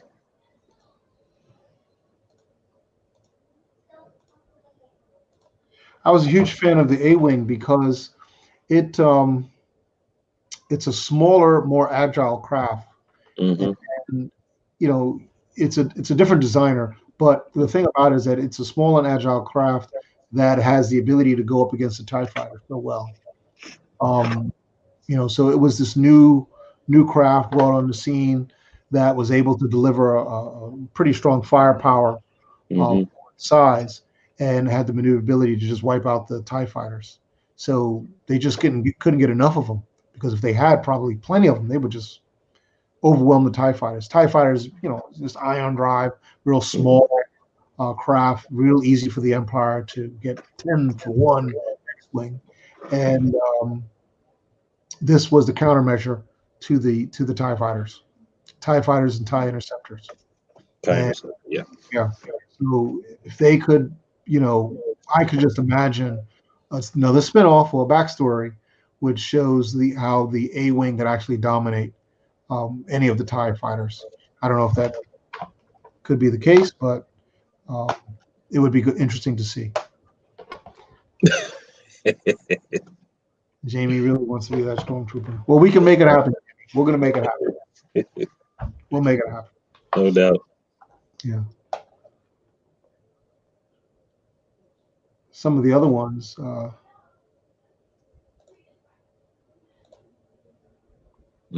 See, not that one. No. Are those Elon Musk's new satellites? Was that? Are those Elon Musk's new satellite designs? What are we looking at? What are we looking at here? Good one here. I think they were in the Battle of Scarif. They were. Are you talking about those bombers? The A-Wings. Were they in the Battle of Scarif? I don't think so. I think Scarif was just the same. Scarif was just X-Wings and Y-Wings. Yeah, because they used the same units that would fight in the Death Star. That's right. They didn't have A-Wings yet. Yeah, I don't remember them having. I think they might have them in this scene, but as far as the units that make it, I don't recall. They didn't have the A-Wings yet. The A-Wings came in Return of the Jedi. Right. So we saw. Yeah, there we go. This is the complement, right? That ended up in A New Hope, and that we saw in the battle for the battle of the destruction of the Empire. Yeah, that was those two clips, right? They show the 3 squadron leaders. 2 of them are the actors from the 70s. Yes. Yes. You have Blue Squadron, Red Squadron, and Gold Squadron. And then in this movie, Blue Squadron gets decimated. That's right. The So entire then all the there's Blue only Squadron. two. Yep. There's only 2 left for A New Hope to go up against the Death Star. Yeah. And so, which is pretty crazy because that was a heck of a risk. They lost probably half the Rebel fleet going up against them in Scarif. Right. And Red 5 got killed. Did you catch that? Red 5 was that was the guy that veered off. I don't have I think they took those links down. We might have the whole thing here. Yeah, we got the whole thing here. People keep putting it. But that's Blue. Definitely more diversity in this this rebel fleet. Yeah, that's Red 5, right? That was There you go. Yeah, that's Red 5. Yeah. So the whole thing behind that, everybody, is that's who Luke assumed when he got on the fleet. Right. You saw that? Pause. Oh. What's this ship? Oh, it's the Ghost. That's the Ghost from Star Wars Rebels. It's the Ghost. Yeah. And it blew up this TIE fighter. I didn't even catch that. Yeah, look. Boom! Oh, wow.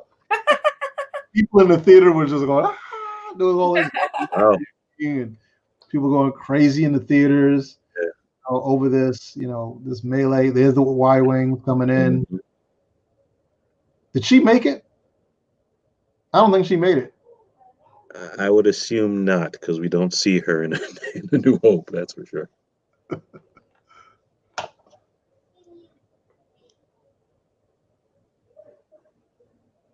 What really got me was the size of these Corvettes, these blockade runners. Mhm. When you watch the original Star Wars, the original one, number 4, A New Hope, and you see all of the people running. Matter of fact, I don't know if we can. I want to bring it up. That's the whole purpose why we have this here. And hold on.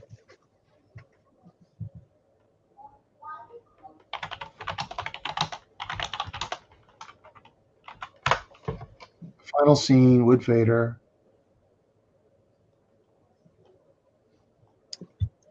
They're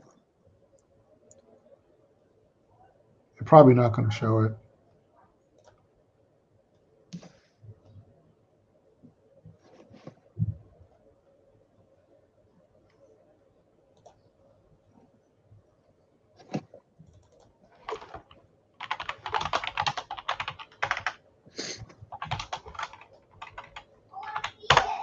Final scene. Yeah. You're looking up the escape. Yeah, this here where you get the chance to see they're inside the blockade runner. Okay. Right. Blockade. Look at this. He's running. Well, no, they're not in it yet. They're not in it yet. Through on the other side of that door is inside the blockade runner. Right. This is still inside the mothership. So they're running inside to the blockade runner. Okay. Gotta go past. Okay. This ship. Blockade. You see what they're doing? Remember, this is just like in the original. They're running through the ship. Come on. This ship it looks like it's pretty large. Yeah. But the scale model says it's not. No. There's a huge contradiction in the size of the set of the original, which they replicate here for this, to what we're told is the scale of this Corvette. I don't understand it. Someone corrected me on the size of it. the size of, from what it looked like in the movie, this thing looks like it has, if it doesn't have multiple floors, it just looks like it has extensive, like it's an extensive ship that has a complement of, 30, 40 people, 50 people. And at the size that they're pointing this thing out to be, it just doesn't seem like that's the size of it. That's all. That's all I'm saying. You're saying that it has too many people on it, or it's just not large enough to. It has too much, not just too many people. There are too many rooms. There are too many rooms on the ship. Mm-hmm. From the orientation from the direction of the cameras. You understand what I'm saying, Justine? When the camera shots are made, it looks like the ship has a lot more in depth in what's going on than what would believe as far as the size of this ship. I understand what you're saying, yeah. It has escape pods. Mm-hmm. There's multiple escape pods. And there are people running around corners and so forth. It has a cockpit. Where's the princess? Mm-hmm. She's only in the cockpit. I'm sure she has her own quarters. Mm-hmm. Right. Wow. My brain doesn't go there. I'm just into the characters, into the action. That's fascinating. I love it. Of course. I mean, that makes so much sense. That's me. That's the backstory. I love it. Backstory. Yeah, I mean, I guess I would say it is definitely a, so here is my here's my Imperial there it is. Star Destroyer model, right? So, and it had to fit inside this, right? Because in the first movie, they shoot it right from a distance. The movie starts off with this, right? Mm-hmm. They're shooting it, and then they pull it into this cargo bay, mm-hmm. and then they board it. So it's clearly relatively tiny, but it's supposed to be a small ship because that's why it's the blockade runner. Mm-hmm. So I think the fact that it has probably that many people is just because they were, I don't know, they were her security, Princess Leia's security. Yeah, her guard force. Here it is. See? Right. It's going to fit in that little bay coming up. Yeah. That little thing right there. Right there, that bay. Yeah. Right. Yeah, it's actually two bays. How about that? Yeah. Okay, take a look. Look at it. Mm-hmm. Because you're saying it's got too many corridors. Yeah, look at the size of it. Look at this. That was originally going to be the Millennium Falcon when they first designed it. Thank God. Yeah, that would have been terrible. That That is not iconic. you see the size of the explosion? See, look at it. Going through, look at all the hallways. Mm-hmm. All of this. Mm-hmm. Look at them running. You wouldn't be running that fast if the ship was that small. That's a good point. Where are they running from? From where to where? You don't see that? Maybe they're running everywhere because they don't know where in the Imperial. But then how many hallways, corridors and access areas are there? The size of the ship, the Doctor Who phenomenon. The TARDIS. See, now they're getting grappled. The tractor beam has them. Right. See? Yeah.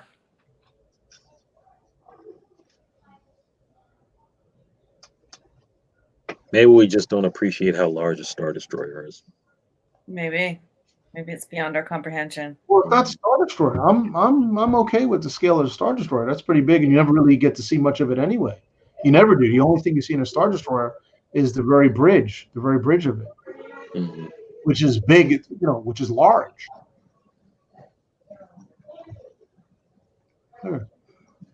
So one of the stormtroopers' helmets fly off, I think, in this scene. Somebody falls through, falls over themselves, trying to get through. See, look at all the running. Mm-hmm. There's a stormtrooper helmet. Look, they're running around the corner.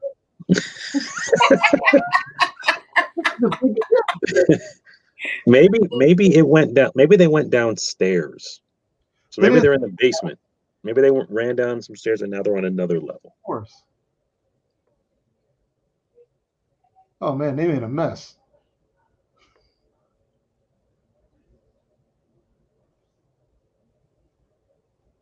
There's Daddy. Yeah, Big Daddy, Big Pop.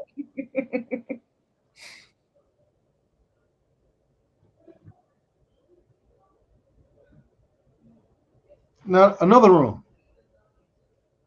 Another room. She's storing files on a private encrypted server. Totally. So look at the size of this room. Yeah. And then she goes, and then she runs away after she puts the files on the server. Mhm. Mhm. Right? I She think runs, those are where the escape pods are. yeah. Look, watch it go off into the corner here. They had to cut the scene. What do you mean? Well, in the movie, when they're producing it, it keeps going and it almost hits this. Oh. You know, we're talking technology from 40 years ago. Oh. And the last thing I want to say, because we're actually almost done with time here, Mhm. and that is Star Wars is, and correct me if I'm wrong, but Star Wars, I really think, and this is, of course, prior to the intervention, the changes that came from Disney and all the other new stuff. Mhm. To me, Star Wars is originally the story of the two droids. It's the story of their lives and all the wild stuff going on around them. But it's really the story of the droids. Mm. R2D2 and C3PO Mhm. from their lens. Aren't they our storytellers? Because they're everywhere. That's right. They're in every film. Mhm. That's why I feel this way. That it's the story is really about them. Giving me a lot to think about. I'm gonna have to rewatch it from that point of view. What a romance! Romance. So talking about diversity. This guy is a biped. What did you show? No. I'm just talking about here. This is the end scene Death Star assault of A New Hope. Uh-huh. He becomes Red 5. I guess they found another ship to give him. Right.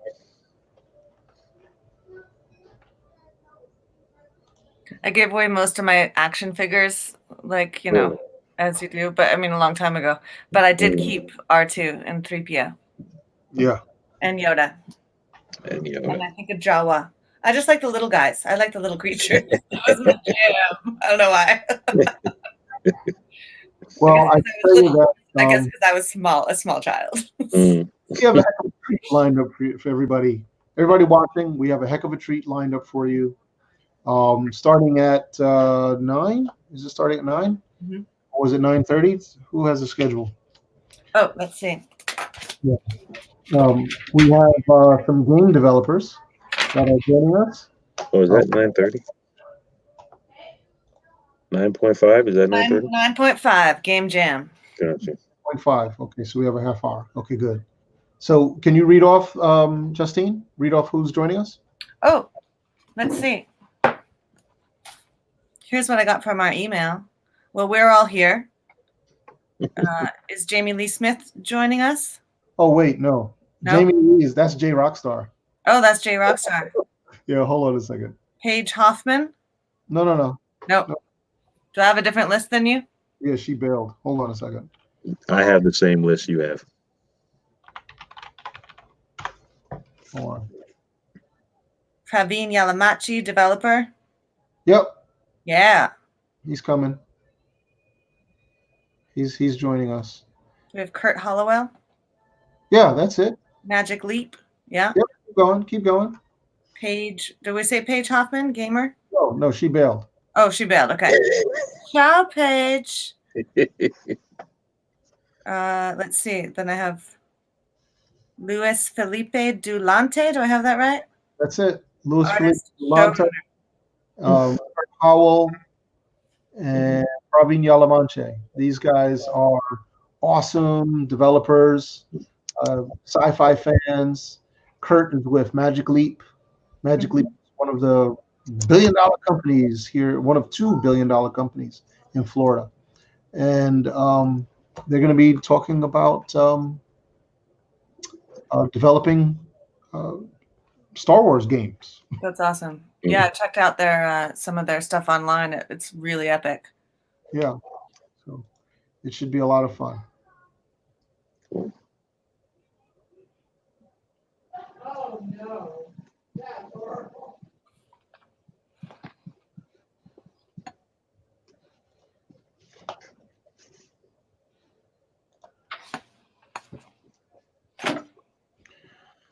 Yeah. So, what was next, Dane? What was next that we had on our prop list? Props. Well, we talked the blaster. We talked clone armor, which turned into uniforms. We didn't talk ships. Well, you talked your A-Wing. You did talk the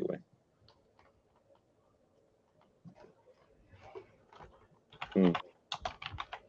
My brother's probably a bigger nerd than, well, definitely 100% a bigger Star Wars nerd than I am. My big brother. And so he was telling me about Mandalorian and saying that they're, with a Western tinge theme, they're really paying homage to some classic Western shows. That's right. Spaghetti Westerns was one of them. That's right. Magnificent Seven, Seven Samurai. The music definitely sounds like the old Westerns. Mm-hmm. And you're a comic book, you've got a comic book background or buff? The Wolf and Cub comic book series? I'm not familiar with that, but that's what I'm told is the second episode is that right? Is really based on that, or pays homage to it in some respect. Oh. The Wolf and Cub. I'll have to check that out. Yeah.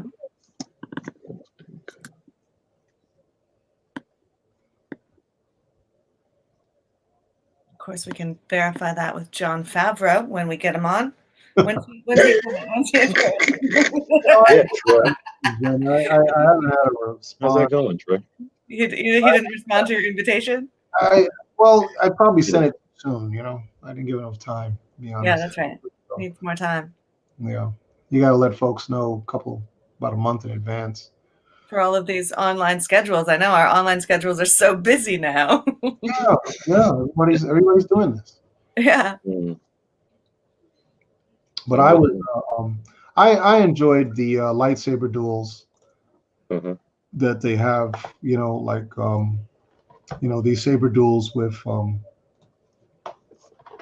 this was the Phantom Menace. Yep. Pretty good. That guy, the fight scene, the choreography was really good. It was done very well, and I really like the Qui-Gon character. And another one that I think was killed and probably could have been around a little bit longer, because I think he had a lot of depth and there was a lot to learn from the Force from him. What's your favorite duel? Is this it? I have to say it's this one. Yeah, I think this was the first one we saw that wasn't slow and cumbersome. Like, this is the first one outside of the original trilogy, and those all were pretty basic. Yeah. And in this case, now you've got Ray Park, the actor, is like a black belt. So he's doing all his own stunts here, and they stepped up what lightsaber battles are supposed to be, and they've all been. That's cool. They've all been art since. Did you see that? Did you see what just happened? Yeah, he gave up the high ground. They edit. Yeah. Yeah. Now, how he lost, I don't know, because he had the high ground. Right. And we know as long as you have the high ground, you're good. Yeah, that is an amazing scene. Yeah. I enjoyed the first three. I thought they were okay. I know a lot of folks get upset with them, but I think they are better than 7, 8, and 9. Agreed. They had a lot more story. I agree too. And I think they do justice to the story. They give you a sense of what the old times were like when things were normal and peaceful, but they show you again. It's the world building. They're showing you, like Coruscant. To me, is my favorite part of all three of these movies. Is seeing that planet, seeing the future civilization. You know, that's like the standard for sci-fi. I think that those scenes of the Imperial planet, those are just amazing to see. But yeah, I enjoyed the first three films. I mean, I didn't love one. I liked two, and I loved three. I love seeing the end of the war, Vader becoming the Dark Lord, and I would probably say that lightsaber battle in 3, which is probably if I ignore the ones from my youth, since outside of the trilogy, the original trilogy, that's probably my favorite. Are you talking about the scene here? I'm talking about Anakin versus Obi-Wan. Yeah. Yes. That was a very serious. Yeah. I mean, it has a lot of CGI, but it's the battle scene that we heard about when we were kids, that they fight on some volcano planet and he gets burned. And I remember hearing the stories that people said was the creation of Darth Vader, and I finally got to see it. Look at them all. Yeah. Yeah, you've never seen that many lightsabers together. It looks like a raid. Yeah. I enjoyed this one. This one was one of my favorites as well. With Count Dooku. Yeah. Look, you saw him jump. You know that had to be a double. Look, it's double. Watch this. Yeah. He's like 80 years old. He jumped up like it was nothing. Yeah. There's a short bit here where Anakin has 2 sabers.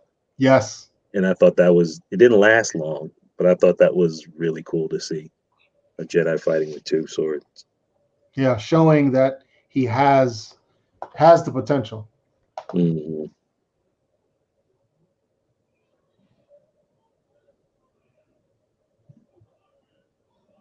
Yeah, it was neat. There's R2. Yeah. Battle droids.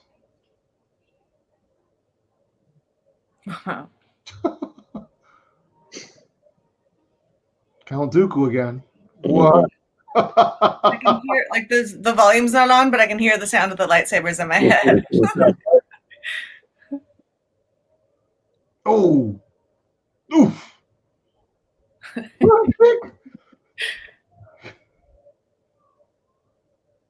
On the bridge of a ship. It's a lot of choreography. Wow. Yes. Mm-hmm. Yes. I wonder how many takes they had to do.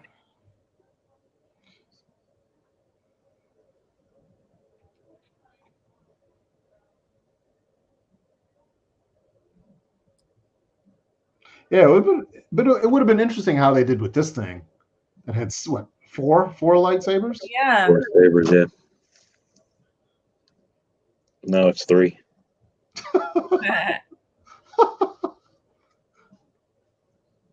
And the only thing living about it, I think it had just a heart. That's all it had. That was actually organic. Everything else was robot. Mm-hmm. Yeah.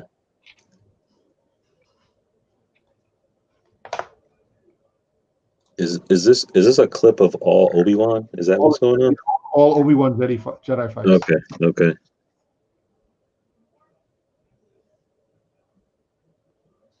Oh. Yeah, this would be my favorite. Oh yeah, that guy.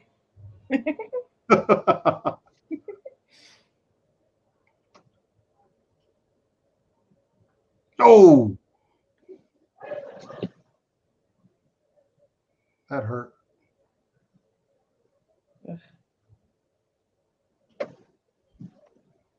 This is when they use the Force.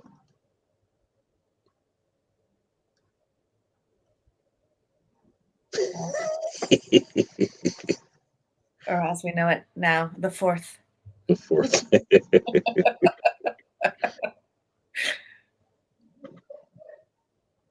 Yeah, you have the lava splashing around them. I love this scene. Yeah, I had an old friend way back in the day. The guy was named Martin Starkey. Hmm. Grew up with the guy, and Martin, he's no longer with us, but he knew all of these stories since the 80s. Hmm. He had the book. Supposedly, he had the book of the 10 chapters that Lucas wrote, Hmm. and he said that was supposed to happen. He said, "Yeah, they're supposed to fight on this volcano planet, Mustafa, whatever it was called." Yeah. And that's where the final battle took place that made Darth Vader. Mm. See, now the lightsaber battles get real clunky and slow. Huh. Yeah. Right. And it's because it was new, you know. Mhm. You know,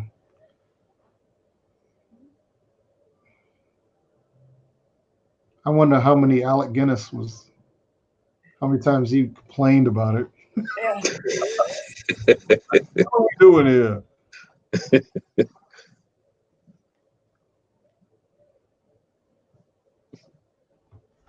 Huh. So anyway, Mhm. okay, where It's were more we? like two people that, would just do it, they would just get into it if you had to, rather than that skill and craft and like the art form, the dance of it all, like in the previous scenes we saw. Yeah. Yeah. But Justine, tell us a little bit about your inspiration. Did any of your films were they ever inspired by Star Wars? Like when you made your sci-fi Earthlickers? Well, Earthlickers, so now that you screened our short, which is awesome.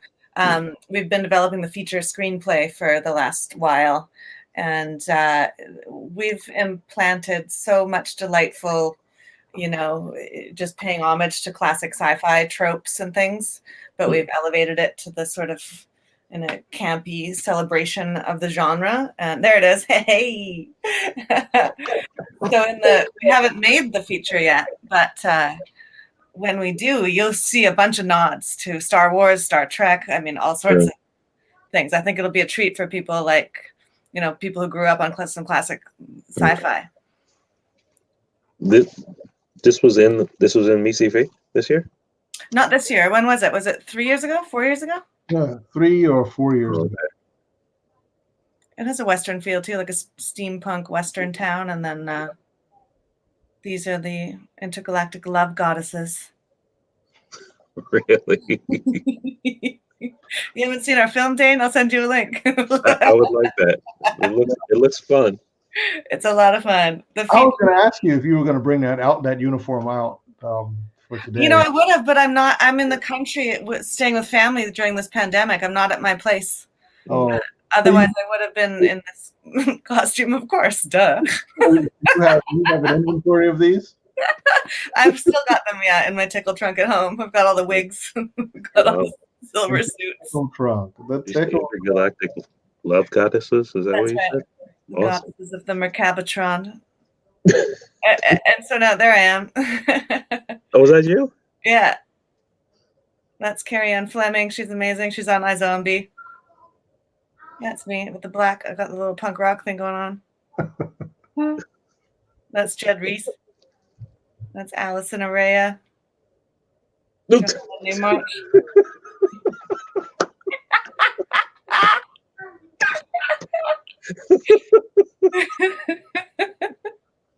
I'm glad Dane's getting a kick out of it. Oh gosh, this is. There you go.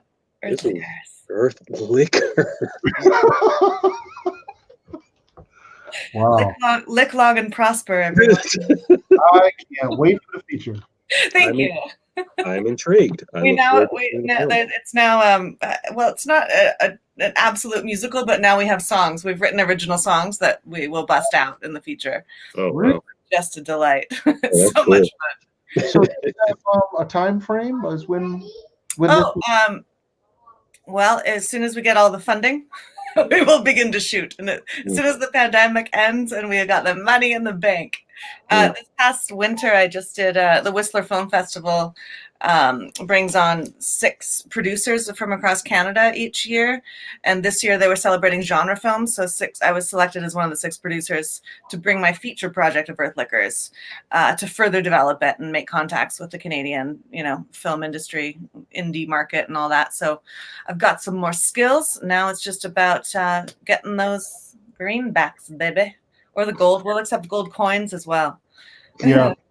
So what is it like right now with trying to get funding at this time? It must be really challenging, or? You mean during COVID or in Canada at large? Well, just say, because the reason why I mentioned is because there aren't any productions really going on right now. Yeah. No one's making anything. No. So there should be, a big demand to make films. If anybody, depending on where you are in the world, if you can make content. Well, it's so interesting because we don't know how that's going to look yet as far as going back onto set with people and whatnot, Yeah. But there's it's all just talk and hearsay at the moment. But Right.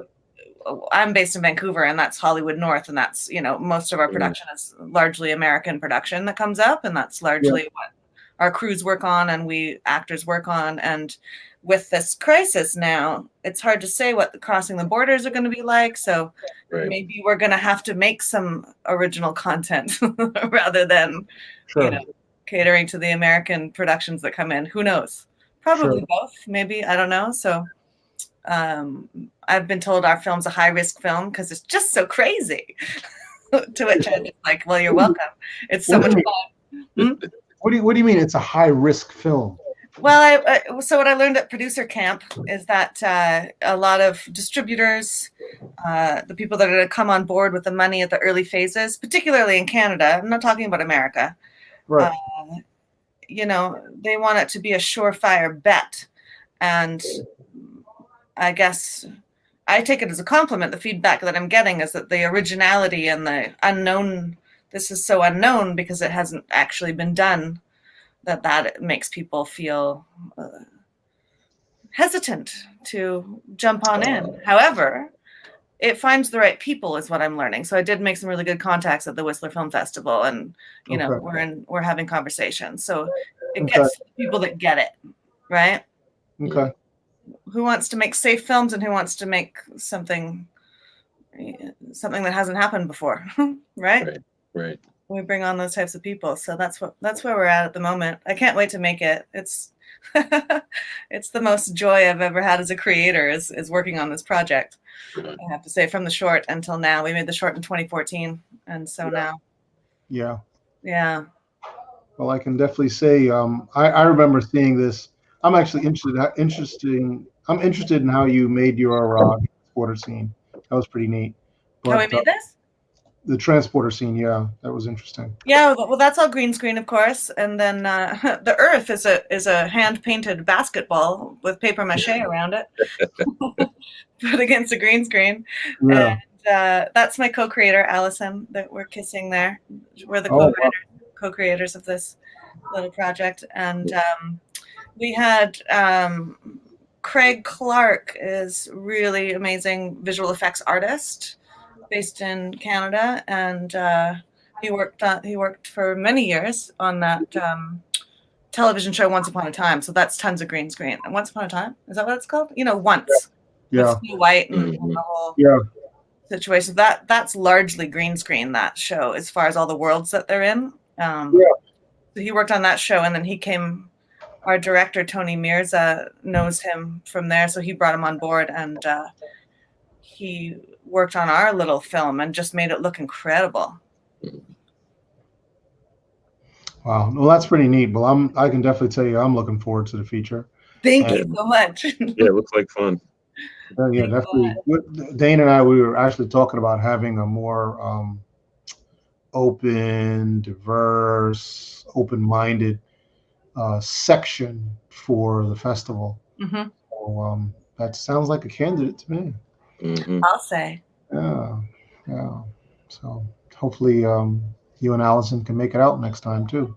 Oh, of course. Absolutely. 100%. Yeah. Yeah. It's a bit harder to travel all the time with a short film, depending on, Yeah. did some traveling, but it was hard to. No, it's not easy, and yes, it also depends on yes, it depends on the type of film. So if it's a short film, okay, great, you spent anywhere between $5,000 to $50,000 making this. Will it be sold?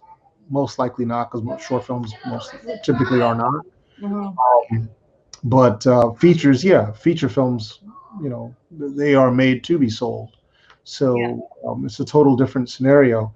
And with a feature film, the festival is actually your distribution. The beginning is your distribution. You're in full scale distribution, because now you never know who shows up at the festival. You never know who hears about the film from the festival.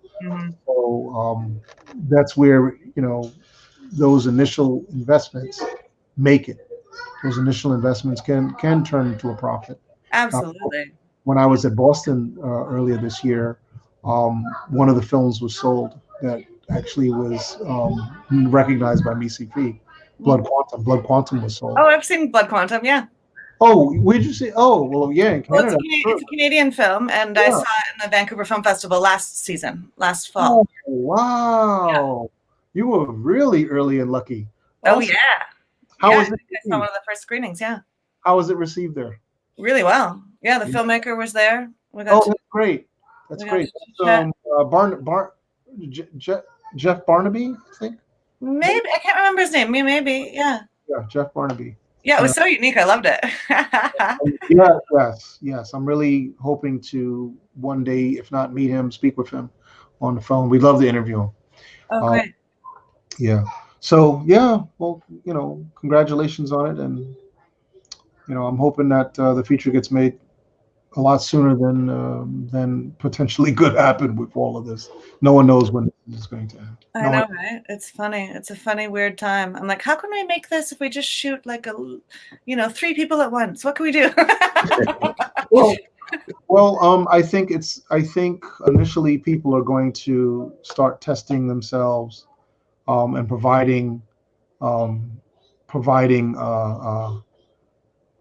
timeline as where they were, what they've been doing, to show that they have no exposure. I think that is going to take place because people are going to want to start shooting before a vaccine comes around. Oh, of course. And it's going to come down to, well, who has been isolated? If everybody's been isolated, the risks are very low. If I've been isolated for 2 months, then the risks are really low. So who knows? And then they're going to be shot. Then those films are going to be shot in different places, parts of the world that may not have anything going on. That's a good point. So, like Iceland, middle of nowhere, Iceland, or somewhere in northern Borealis, where you are north of Vancouver, go up north about 400 miles. Yeah. So people are going to be doing things, next summer, northern Borealis. Perhaps, hey? Yeah. Boreal in the Boreal Forest, people are going to be up there. In the Boreal Forest, people are going to be making movies. Cool. Because it's safe up there. Yeah. Yeah, what a weird time. Really, really weird time. Oh, got a new guy. Hey, Prav, how you doing, Prav? Prav is coming in. Yeah, just setting up the my friends back here, the background, make sure they can be seen on camera. Yeah. So we're gonna have the next session coming up soon in about 10 minutes. Our Star Wars game jam. So we got some great guests coming up. So so let me just. So can you tell us really quick who's coming up? Who do we need to be looking out for? So we have we have 2 of the people who submitted games for the game jams. Like if you guys have seen the actual game jam, but we're gonna demo 2 of the games. They were pretty cool. Baby Yoda and also the Death Star. Actually, you can have it on the screen right now. We have a video game that does exactly this, like attacking the Death Star. It's pretty cool games, and all these games are made over 5 days. So pretty amazing work. there are other submissions as well, but we only have time to show 2 of them. And then we have some guests from Magic Leap, the local tech unicorn, talking about their vision of Star Wars. They had a lot of people from ILM working at their company. And we have other creators from a showrunner from CW Networks who is working on an anime TV show for them, and some others similar to that. Yeah, that sounds neat, man. Sounds neat. Cool. So I know we're getting real close to that, and you may have some setup. So we'll see. Yeah. So you can put me backstage again while I set up, unless you want to see how the sausage is made. Yeah. We also have Kevin Winston, the CEO of Digital LA, the largest digital media group in Los Angeles. How could I forget Kevin? Right. Cool. Well, make sure that because a bunch of us are going to be dropping off, of course, in order to get the slots in for you. So we have to make sure that you have control of the screen. Okay. We got to make sure of that. Okay. Yeah. Great. All right. See you in a bit. Yeah. That's going to be cool. Baby Yoda game? Oh, yeah. I want to see the trench run. I think that'll be Nice. right up my alley. And what are you working on, Dane? What's your passion project at the moment or coming up? Or I'm not in the industry. I work for a large engineering company, so I'm more of a super fan than anything else. Oh, I love it. That's awesome. Yeah. Cool. So I participated in MCFI this year for the first time, and In what capacity? as a judge, and helped a few interviews.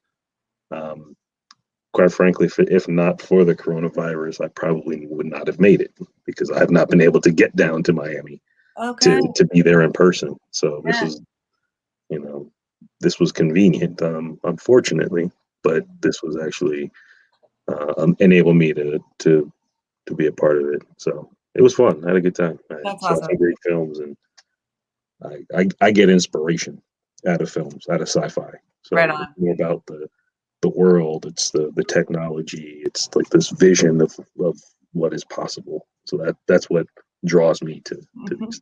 Mm-hmm. So. That's awesome. And you're clearly very knowledgeable about the Star Wars universe. It is it's kind of been my thank you. It's kind of been my I was Luke Skywalker every Halloween. Is it really? Cool. I think I was Superman one year, Batman another year, and Luke Skywalker. Yeah, so Superman and Batman, cool. Yeah, Batman, yeah. But that's why episode 8 was when they killed Luke. Why you do that? But yeah. How long have you been making films? Well, Earth Flickers was my first short that I made. Like, I'm an actor. That's my jam. That's what I've done most of my life, stage and film and TV. And so I've written things for the stage that I've either performed myself or other people have performed. Yeah. Earth Flickers was my first short that I made. And so filmmaking is a new thing that I'm moving into. Okay. For myself, because we got stories to tell, man. Yeah. I've written a number of other shorts, but I haven't filmed them yet. I've made one other. So, yeah. But I love it. I love the whole process of it. I love cinema. I love storytelling. It's just such an incredible art form, and it's such an incredible way to reach a bunch of people around the world. Yeah. Mm-hmm. And it's so much fun. I've worked on crews. I've worked in front of the camera. I've worked, in various capacities. Acting has always been my passion since I was really small. But just to contribute in any capacity, I've found really rewarding, Are you leaving acting to do filmmaking, or are you bringing filmmaking into your... No, I'll just move forward with it all, and give the energy to wherever the energy is. The more contacts I make as an actor, the more I can help make my own film, kind of a thing, Okay. It's all in the industry, so it's it's a good place to be right now. It's nice. I mean, right now, not right now, but generally speaking. Right now, it's a really weird Yeah. place to be. But you said Vancouver's a hub of the industry in Canada? Yeah, Vancouver is huge. Yeah, well, it's huge for Hollywood. I mean, it's Hollywood North. What's that little guy? What you got? Little Lego Western? Yeah, my daughter noticed sci-fi. He's a wing pilot. Oh, cool. Nice bash on that dude. My daughter, she wanted me to show this, and Very neat. it's the first time seeing me in the stormtrooper uniform. No way. So she's really freaking out about it. She thinks it's really funny. Mm-hmm. Yeah, she's a real trip. How old is she? 4. 4. Nice. 4.5. She's 4.5. Yeah. All right, well, guys, we're going to. We are done. We are done here, and we will be adding on our next part of the session. So I want to thank Justine. Pleasure. Last name Justine Whether? How's it? Warrington. My last name Warrington. Justine Warrington. Yeah. Justine Warrington, who made Earth Lickers. Mm-hmm. We're so happy that in the last moment you were able to join us. Maybe it's such a pleasure. This was awesome. Yeah, this was good having you. We really enjoyed you with the ears. Thank you. Yeah. And, thanks again, Dane. Thank you so much, Dane. Pleasure. Thanks for having me, Troy. It was a pleasure meeting you, Justine. You too, Dane. Very much so. Yes. So we'll be following up, Justine. We'll be following. Sounds good. And I'll be sitting in the background watching this Baby Yoda game coming up. I'm excited. Right. Oh, yeah. It's like cool. fun. Okay. Ciao, guys. Ciao. Thanks, Troy. All right, buddy. Thank you. See you. Cheers.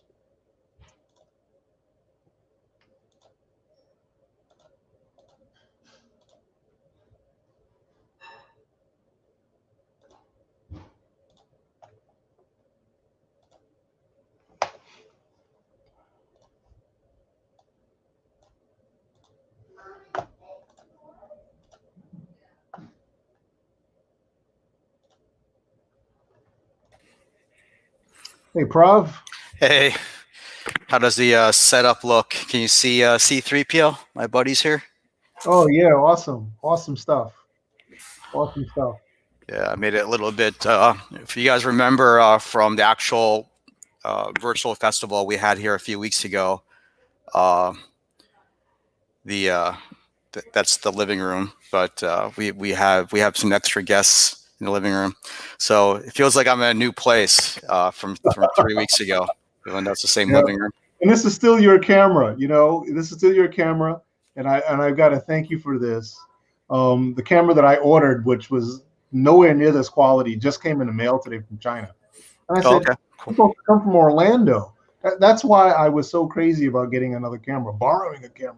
But I thank you so much for getting that to me, because you're going to be getting this back real soon. All right. Yeah, no worries. Yeah, so we sent the link to the guests, I guess. Okay, cool. Evan's here. Kurt's here. Okay. Yeah, that's right. You guys have the backstage. So, yeah. It's awesome. Hey, guys. How are you doing, Prav? So we have, I think we can have a maximum of six video screens at a time. So there'll be a lot more guests coming on tonight, like Kevin Winston from Digital LA is coming on. Oh, we awesome. have Kurt. We have Ryan Rubenstein, another person. cool. Kurt is a current magic leaper, and we have Ryan, one of our favorite ex-leapers. He and I actually went to 5th grade together in elementary school. So we have a lot of people coming on in and out throughout the evening. But I think before we start, let me just set the stage, and then I'll set the stage again when more people show up. But, the Miami Science Fiction Film Festival is one of the premier science fiction film festivals in the world. Last year, we actually had a 4 to 5 day festival. But 3 of those days, we actually had an entire AR VR track. It's the first time any film festivals really done that. I mean, not just showing stuff, but we actually had workshops. So we had Magic Leap employees directly teaching classes. We had a lot of influencers from the AR/VR industries who actually flew in from other cities and we had a lot of people live streaming in, including actresses and people from Sci-Fi Channel. So it was pretty cool, pretty amazing, and obviously a lot of the locals as well. Obviously, this year we weren't able to do that because of the COVID, but we did, went virtual. So 3 weeks ago, we actually hosted a virtual film festival. But with the rights the way they are, we couldn't show all the films. We can only show a lot of trailers and clips. So we do have a virtual film festival online. But the interviews we did, they're all from 3 weeks ago. They're all on our Facebook, on our YouTube. So today is more of our virtual AR/VR. So we have Kurt from Magic Leap, Paul Bronstein from XR Miami, Evan is live streaming in from LA. He's going to talk about blockchain gaming, and we have the amazing Kevin Winston, CEO of Digital LA, one of the largest digital media organization in Los Angeles, and Troy here, the founder of Miami Sci-Fi Film Festival. So the way the evenings will work is part of it is we want to go over the actual game jam. So there's been a lot of amazing game developers who are making blockchain games, VR games, just any sort of games. As long as there's a Star Wars theme to them, we allow them to compete. So we're going to highlight 2 of those. So we're going to show, hopefully the creators will come on. If they don't, then I'll show you the games. I have their source code and I'll run them here locally. So we have one Baby Yoda adventure. It's pretty cool, made in Unity. And we have one basically the Death Star X-Wing TIE Fighter run from the original movie that's made in Unreal Engine. And the reasons why we chose those is because we host the official Unreal Engine user group. So we wanted to show one game using Unreal Engine. We also host the official Unity 3D user group. So we wanted to show one game using Unity to make it fair to our supporting evangelists who always do the right thing to help us at our film festival. And obviously, we wanted to have Magic Leap on board because they've been a huge supporter of the Miami Sci-Fi Film Festival. And a lot of their former employees actually worked for ILM and the makers of Star Wars. So it's really great here, and we'll have others on tonight too. So I guess as we wait for more people to log on, why don't you guys just introduce yourself? We'll go, I was going to say clockwise, but that might not be necessarily the case on everyone's screen. But let's start with Troy. Oh, all right. Well, first of all, I want to say thank you so much, Prof. I really appreciate you coming through with a really nice setup tonight. I think it should be an event that is going to expose some awesome tech and programming abilities for the whole public to see and jump on board with potential careers.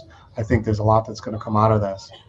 So I really appreciate everybody from showing up, Kevin, Paul, Kurt, and Evan. Thanks so much, guys. I appreciate you and completely. This armor here is just the hard stuff, but behind the armor, it's real soft, man. And I'm really, really appreciative that you guys taking time out of your days to come and join us. We pride ourselves of being a platform for people to come and share their wares. It's not about us. It's about everybody else that comes, and whether they're sharing their films, their screenplays, or their innovative technologies and methodologies. So we thank you for it.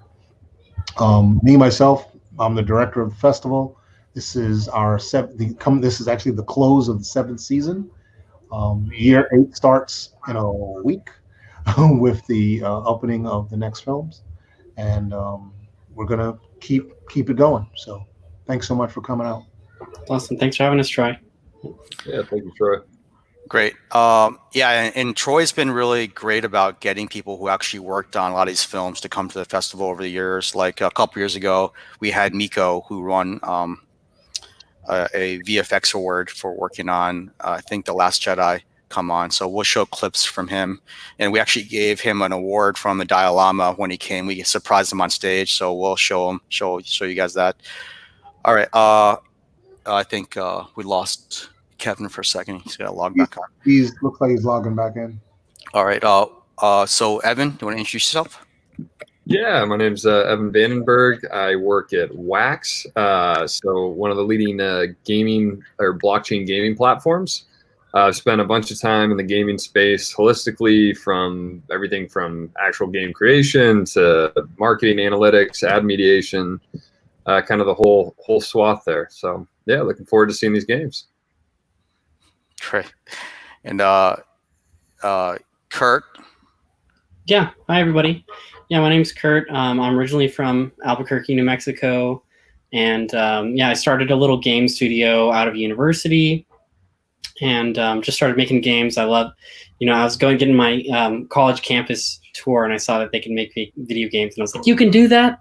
So as soon as I kind of saw that, I just started doing it. And over the past couple of years, I've been at Magic Leap. I've been a rapid prototyper for them. So kind of working on small bite-sized projects, really exploring the space. And the past 5 months, I've been working on the operating system. Yeah, Kurt is one of our most active members of the Magic Leap user group we have here as well. He's a regular contributor and a speaker for us. And Paul? Yeah, hi, how's it going? It's a privilege to be here. Thank you, Troy. Paul, can you speak up or become closer to the mic? Yeah, sure. This microphone must be not that great. There's Kevin again. Okay, sorry about that. Yeah, hi. Thank you, Troy and Praveen, for having me again. My name is Paul Bronstein. I'm the founder and CEO of XR Miami Association. And it's a local community in South Florida that is specializing in AR, VR, 360 development, and our main objective is to provide to the community the tools and the knowledge to create VR applications. And it's an honor to be here. I got an Oculus Quest here with Vader Immortal ready to fire up after this interview. So I'm just here to have fun with you guys. Nice. Oh, great. And let's get Kevin in before his live stream cuts out again. So Kevin's amazing. Like he lives in LA, but seems like we see him so often. We did an event with him at University of Miami for Art Basel, and then we did another event, hung out with him. Paul and I from XR Miami, we hung out with him at CES in Las Vegas. So he's an honorary. Well, he is a Silicon Beacher. Silicon Beach left, we're Silicon Beach right. So go ahead, Kevin. I think his screen is frozen.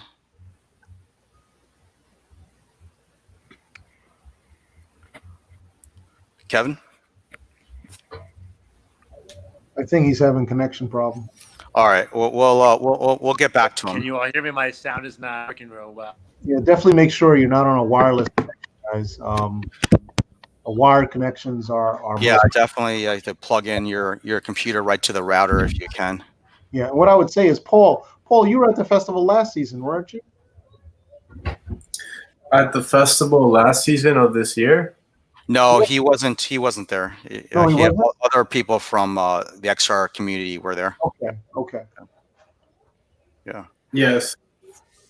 But it's good to be here.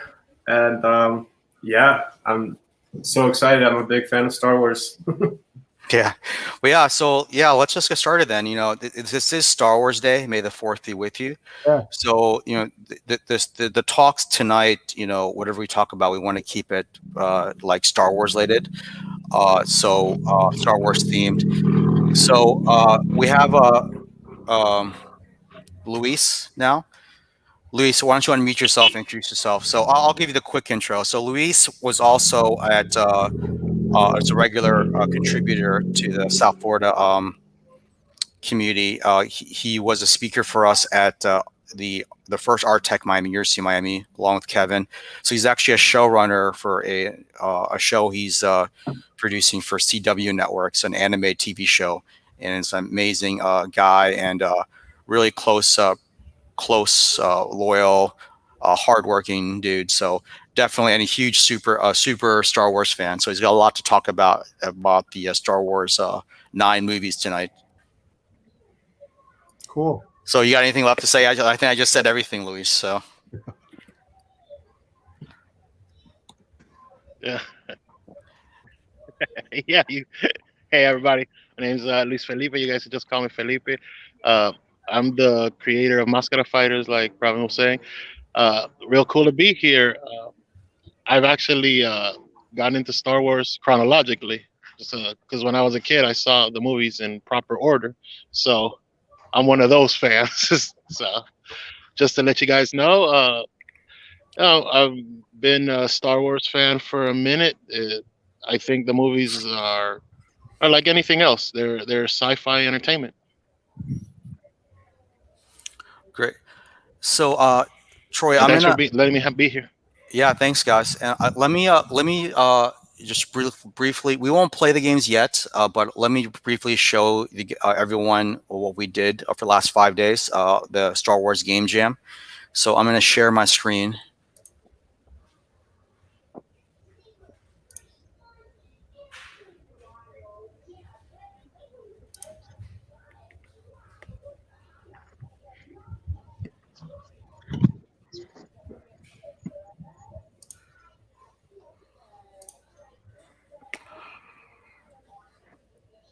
All right, great. So this was the actual. We'll put this. So anyone who wants to play the game tonight, they're welcome to. So Troy, can you put the URL? I'm gonna private message to you if you can put this on the chat window. Yes. So that everyone can see it and they can click. So every game we're going to show tonight, you can actually download and play on your own in the at home. And also, the voting is live. Submissions ended at around 5 p.m. Eastern Standard Time today. So now we're going to do audience voting, so you guys can vote as well. Not all the submissions are on this page because a lot of people who are into VFX or sound and things like that, they don't know what itch is and you want to sign up for an account or didn't have time to sign up for an account. But so we have other submissions, but the submissions we have here, if you guys want to vote or play the games, you're welcome to. So itch.io is like the largest indie game jam type site or a way for people to upload games for the community to play. So for the Florida Game Developer Association, we're the largest independent game developer group in the state of Florida. We use this for our community games. In fact, we're doing one for June, a Magic Leap community game called Radon. Instead of Radon Area 51 of Radon Magic Leap. So maybe we'll go into that later. So that game is going to be on itch also, so you guys can play. So the first trailer we're going to show is the Star Wars Dark Forces. This is the actual basically the attack run on the Death Star. So I'll just show the trailer right now. And Anthony, the creator, he made this in Unreal. He's going to come on later to explain his design decisions. And the cool thing about this is he's not a programmer, so he used just blueprints. He does a lot of really cool VFX and other sort of like movie type things. So I think it'll be very relevant to a lot of filmmakers who are watching the stream right now. He used like zero programming to make this game. So let me just show you this.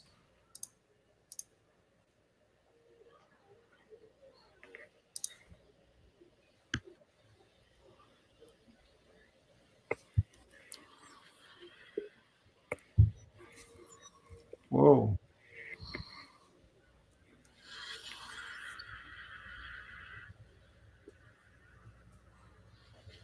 You said zero programming? Yeah, zero programming. I mean, it's programming with just dragging nodes around, but no typing programming. Oh.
Has a variety of ships, huh?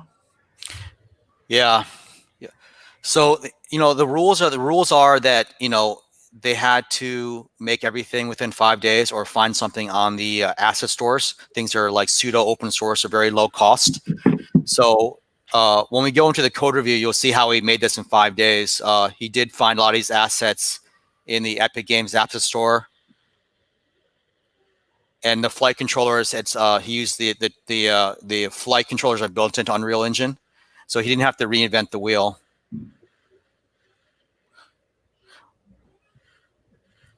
There's a lot of things you didn't have time to do. So you notice he's not actually running into anything. He didn't implement occlusion detection yet, so he can actually literally fly through a spaceship. But when he made the game trailer make it look nice, obviously he's not going to fly through a spaceship. But, Yeah. those type of things, show that he actually did, follow the rules and, didn't start the game jam ahead of time or didn't spend months doing this. I like the lightning in the background, those giant particle effects from the lightning. Yeah, he did used to have his own Unreal Engine training academy, so he's actually pretty good at this. Even though he's not a programmer, he used a lot of Unreal Engine stuff to do a lot of graphics, VFX type things.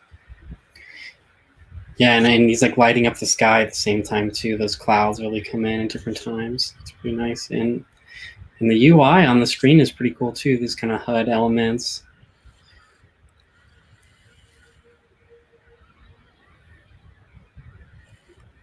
Yeah, the HUD elements look incredible. And he kind of made him move around with the ship a little bit. Looks like they might be tied to the ship. Lagging behind. Pretty cool. See what I mean? How the sky like lights up sometimes. Ooh, that looks pretty nice too. Yeah. Yeah, it's pretty good. And then so we're gonna play that later tonight. So if anyone who wants to play this at home, you just click onto the link that Troy sent you. You click on submissions, and then you click on Dark Forces, which is the basically his submission page. So the submission page actually has I think he uploaded the Google Drive. He sent it to me on WeTransfer to make it faster, but you can actually play the game. So the next game I'm going to show you is the Unity game. It's called Baby Yoda's Escape. So this one you actually can play inside the web browser. You can download it from GitHub if you want to look at the Unity code, but you can just play it on the as a WebGL. So I'm just going to play the very opening type trailer right now. So basically, Baby Yoda is in trouble. Get him to safety by avoiding oncoming obstacles, and then the typical WASD arrows.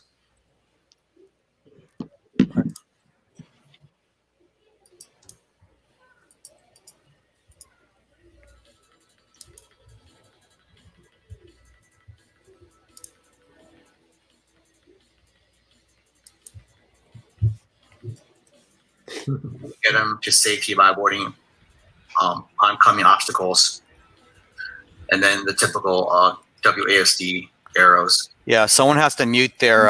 If you have a live stream on, like take the other live stream off.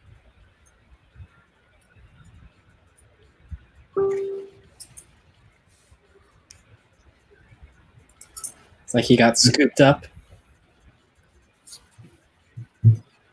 Yeah, it reminds me of that Magic Leap abductor game. Oncoming obstacles, and then the typical WASD arrows. Yeah, someone has to mute their.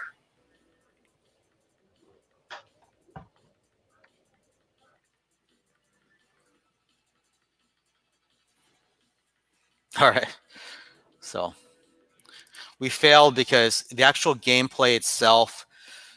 So FGDA is our Florida Game Developers Association, and then the Game Jam. So this is also one of the requirements to actually add something to the screen to show they made this for the Game Jam. It wasn't created ahead of time. Great. All right, so that's just a preview for the evening. And Rod Ellison, the creator, hopefully he'll come on. I'm not sure.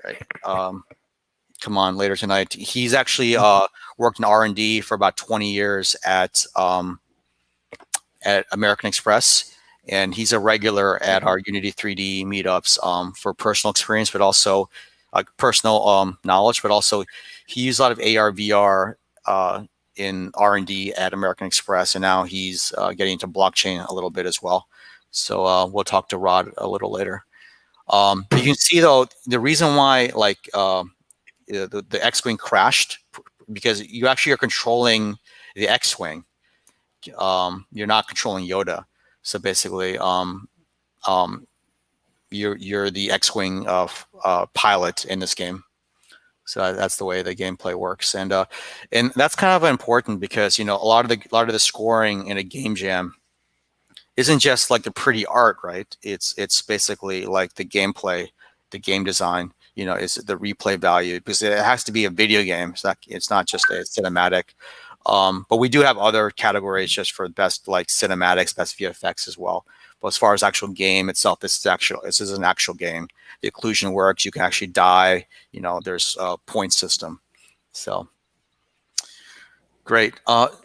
So let's start out with Luis. Luis, you wanted to talk about how you got into Star Wars and how you watched. Like you're actually the only person I know that watched all 9 movies in order. So what has that meant to you as a creator? Then we'll go over to the rest of the audience as well and ask the same question, like how has Star Wars influenced you personally and also in your career? Obviously, a lot of people in technology, either Star Wars or Star Trek, has usually had a big influence on them. Not everyone, but Go ahead, Luis. Oh yeah. Yeah. For me, since I've seen the movies chronologically, the story's been easier to tell. I mean, the last trilogy that just happened, just wrapped up recently, like half a year ago or something. I didn't think it was the best, but like I could tell where they were going, and I don't know. It's been kind of crazy just thinking about Star Wars, because in storytelling, when you make a set of trilogy, like you make one, trilogy. These are 3 movies. This is what we're gonna do here, here, and here. In the first one, the good guys beat the bad guys. In the second one, the bad guy comes back for revenge. And in the third one, it's the final duel to like finish off the bad guy, But with Star Wars, the original prequels, you look at Darth Maul and like they killed him off really quickly. And you're watching the second movie and you're like, where's this guy coming? Is he gonna come back? Is there any other way? And I know that they brought back Darth Maul in the cartoons, in the Clone Wars, but specifically, it doesn't make any sense. Like if you introduce this character so hard, because as far as like merch, also they did a lot of merch for Darth Maul. They had the red face. Let's explain some of this, how this has influenced you, because I noticed that Luis goes to a lot of Comic-Cons and similar things in San Diego, other cities. He gets flown in from Miami, and he always brings merch with him for his own TV show and other things too. So are some of these influences, because this is Star Wars Day, right? We have to bring it back to Star Wars as well. How has that influenced your current career for making an animated TV show? Well, I mean, it's a lot of the can-do attitude, all of the struggles that Lucas had to go through to make the original trilogy, because I've seen a lot of the behind the scenes and all of these other documentaries on him, and the one studio didn't want to do it, and then the other studio didn't want to do it, and then he had to make the toys half by himself, and he had to put money of his own, and he had to do all of these things. And I bring that into Mascara Fighters because that seems the way you do it. Like seems like a lot. You make a lot of your own toys. It's one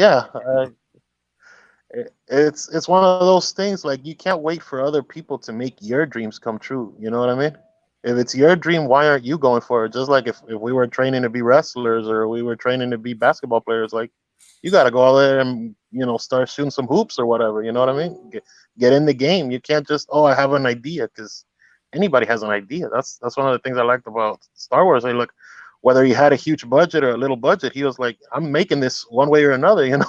This is happening type thing, and I love that can-do attitude. So let's bring in so who else has seen like all 9 or a lot of the 9 movies here on the stream. All right, Kurt, if you unmute yourself. Okay, well, Kurt raised his hand first. Yeah. So, like, did you watch them all in order, or if you didn't, like, how would your understanding be different if you had watched them all in order at the time? No, I think I did see the first 3, but I was pretty young when they came out, so I think rewatching them as an adult, I usually, if I'm going to watch the series again, I'll usually watch them in order. Yeah. Yeah, and as far as, I don't know, just how it's like influenced me, I think I remember being a kid and always pretending to have those force powers and stuff like that. I think everyone was their kid. They're like, wish they could move stuff with their mind and all that. And now with Magic Leap and VR, I think we're getting all these cool digital experiences where you actually like kind of can do some of that stuff. You can look at something and say, come over here. You should make it fly into your hand or throw it across the wall. So I guess it has really influenced me in those powers. I'm trying to give people those like Jedi force powers if possible. Make it feel like you're the Jedi. Yeah, that's interesting because with the whole Jedi concept, it seems like Star Trek was all all sciencey, so everyone was all it's that's where the iPad came from or things like that. But then now that everyone's into a little more yoga type society, seems like the soft a lot of the storytelling, the metaphysics are more important now from Star Wars than which was kind of lacking sometimes in Star Trek. So Paul, so you had watched all the movies as well, and how did that influence you become starting XR Miami and your current career? Yeah, I watched them all, not in order, but I was actually thinking I might as well, because the last film really wrapped up the 2 sagas. And obviously Star Wars has been a big influence in my life and a lot of our lives, when it comes to VR and technology and video games and, having that dream where you can move something with your mind. It's something that may be a reality in our lifetimes, but it might not be with the Force, it might be with technology. So I think that Star Wars is always going to be that, and Star Trek, that milestone where we imagine the future. And for me, it's been really influential. I definitely can't say enough how much it has influenced my life. And for XR Miami, we almost see ourselves in a weird way as kind of a beginning of a society like that, as something that we can all be who we want to be, and we can use technology to get there. Paul, I'm not sure if you realize that. So we had done 2 Art Tech Miami all-day conferences at the Miami Blockchain Center and also University of Miami. And our sponsor is actually right here. Evan was actually our sponsor for those. So thanks, Evan. Thank you, Evan. Evan, if you want to unmute yourself, anytime. You talk about how Star Wars has influenced your life, and also accept the gracious thank you from our community for sponsoring our blockchain game jams. This is absolutely the third one. Yeah, we can't do what we love, and you guys make it happen for us. So that's awesome. And I see blockchain as being, an important stepping stone to development for Star Wars and stuff like that too. I think we all need that digital currency. Yeah, so let's I'm gonna play a video right now. Oh, go ahead, Evan. Go ahead. Yeah, while I pull up the video of us. I was just saying, in terms of exactly where blockchain plays into all this is like, one of the things I love about VR and some of the other applications I've been seeing recently is just kind of this autonomy, this ability to have this entirely different world. And I think if you don't have kind of like this digital currency side and this whole kind of like abstracted economy that fits this vision that whoever's vision it is that's making a game or an application, I think it leaves something missing. And I think one of the big connecting points. And I was watching somebody, I forget who it was. I was on a panel the other day, or it wasn't even a panel. It was a presentation, and I think it was Somnium, probably, if you're familiar with them.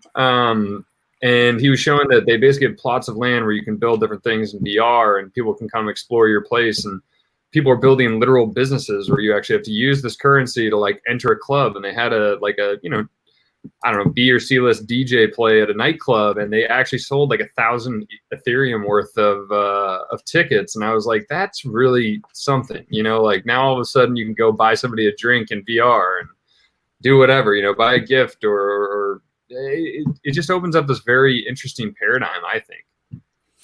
That's great. So let's show a demo of some of the things we built with Evan's Gracious sponsorship. We did this at one of our meetups. Let me share my screen again.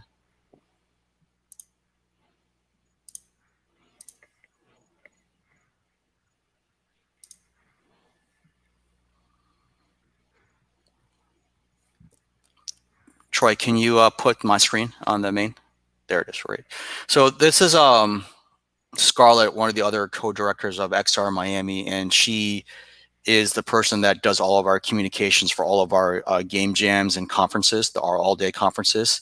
So Kurt's been a speaker for us at some of our conferences as well. So here, play this. Let me turn this up.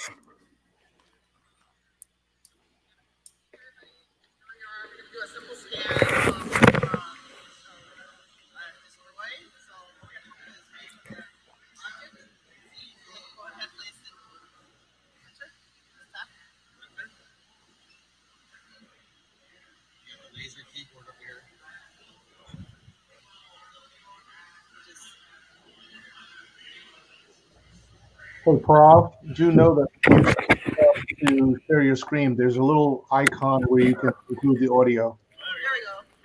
Little checkbox. Oh, you can't hear it? Wait, you can't hear it? It's not very clear. Yeah, it's a little quiet. If you reshare it again, there should be a little checkbox on the bottom left. All right.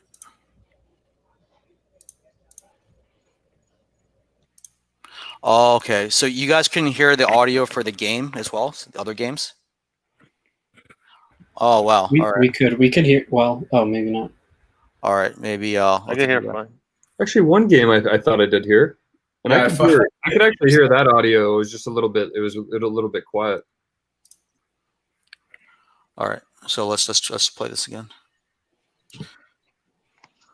So this is actually us 3D scanning a Sphero robot and tokenizing it as an NFT, a non-fungible token, and then you can bring this into your own blockchain game once you do this as well. And what technology are you guys using for the scan? It's an HP Sprout. You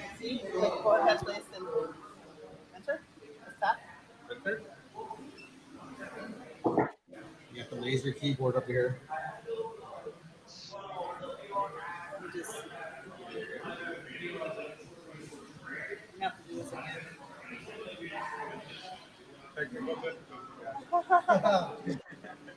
There we go.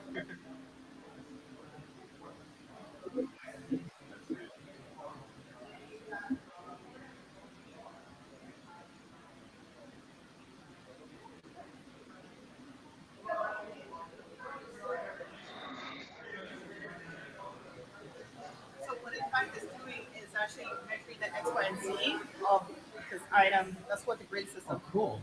So it did a partial scan. Okay. It didn't quite grab the whole thing, but I think this is kind of tilted, like, no, it just needs See multiple scans? multiple scans. Yeah. It's awesome though. That's pretty quick. So let's go ahead and try that one more time. So you capture. Is this better at square objects as opposed to round, or is it not supposed to matter? So this is a Hewlett-Packard scanner computer. Yeah, that's pretty. No, it's just analyzing the workspace. No.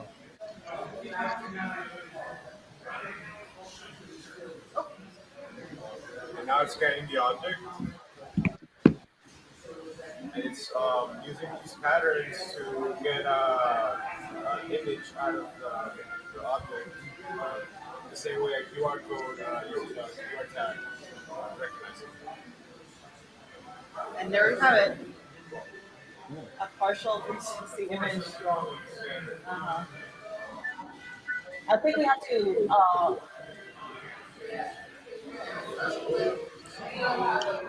So you said they're tokenizing it, Prof, and then Yeah. what do you do with the content? Like afterwards, you can use some sort of scan, like link some content to that.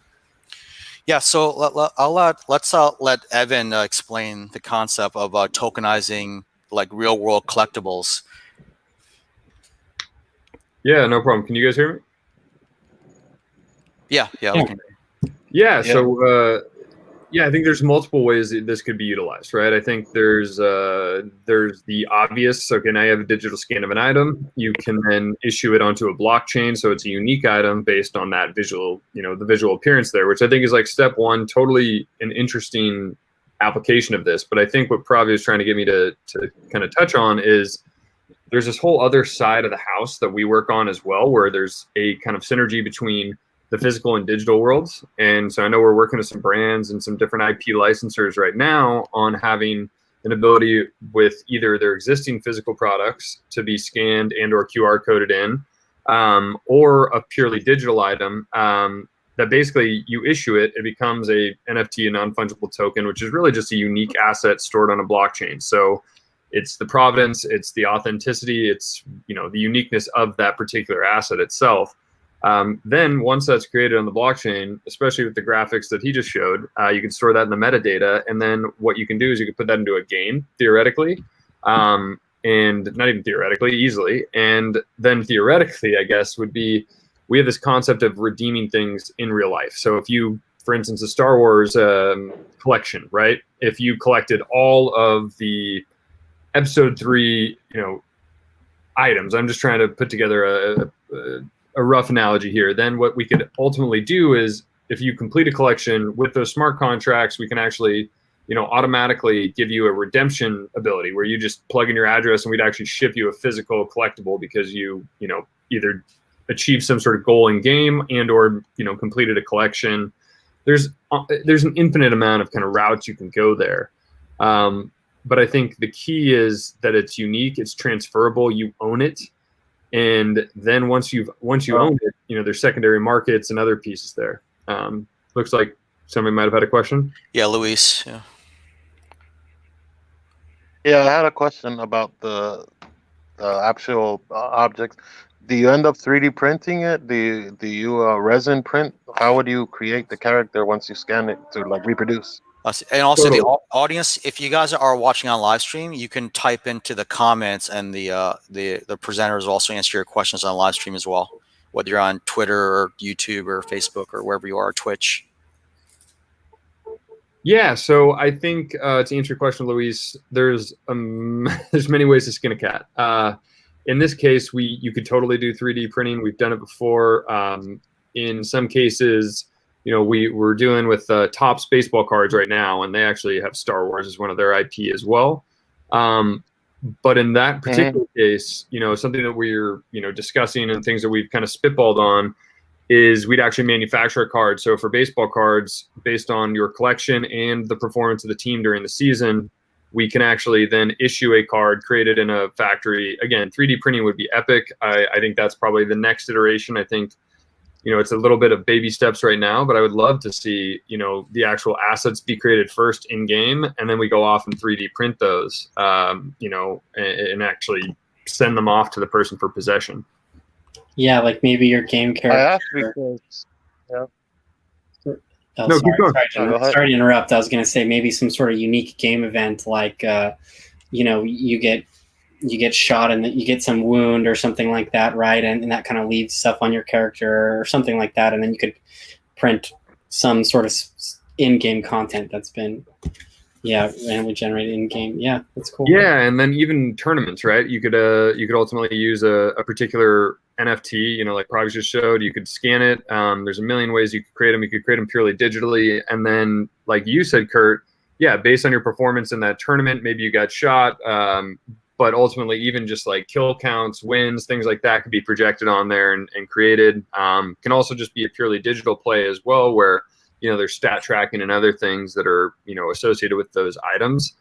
We see that most relevantly with esports teams, streamers and things of that nature, where, hey, I just won a Fortnite battle royale with this gun that I, is kind of customized for me. And now I'm going to give this to somebody who's watching my stream. Cool. It's great. Yeah. So Kurt, can you go to the HIO page and try to run the Baby Yoda on your side? Because Kurt actually was the one of the organizers for the Unity 3D user group in New Mexico before he moved to Miami.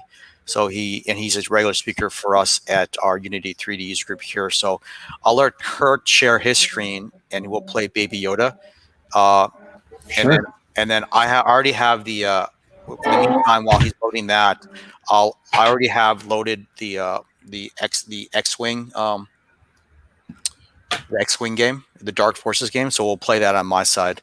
So Kurt, unless you can do that right now, do you think you can load it up right now? Yeah, looks like it's loading up. Okay, yeah. Let's do your side there first, then, and then we can go into and this will be part of the actual official voting. We have audience voting. People are voting on right now on the HIO page. So if you're watching a live stream, go to the link that Troy shared earlier, and you can vote for the games yourself and play them. You can actually even play the same game with Kurt that he's going to be showing us. But also now we're going to be doing the expert judging panel and seeing how we feel this game designer is done making this game. So Kurt, go ahead and make sure you share the audio like I didn't do properly. Okay. Yeah. Let's see, share your screen. Some screens let you share audio.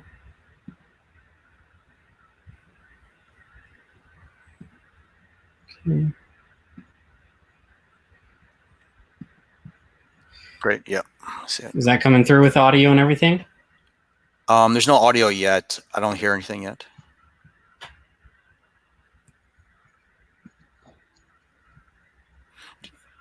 It's loading, right? Yeah, That's maybe what I'm getting here. maybe when it plays, it'll start playing. The audio will become. I got it. No, I don't hear any audio. Audio's going on my side, so yeah. Let me let's try and share the screen. I had a few options. Yeah, I don't have any audio. Yeah, share it by yeah, just share. You can share the, yeah, just if you have I know you have a 2-screen setup at your home, right? Currently, I'm currently traveling, so I'm only okay. So if it's not 2 screens, just share just the application, not your entire window, and then click on the secondary screen. Click on the click box to share audio as well. There'll be a few warnings, but just click OK.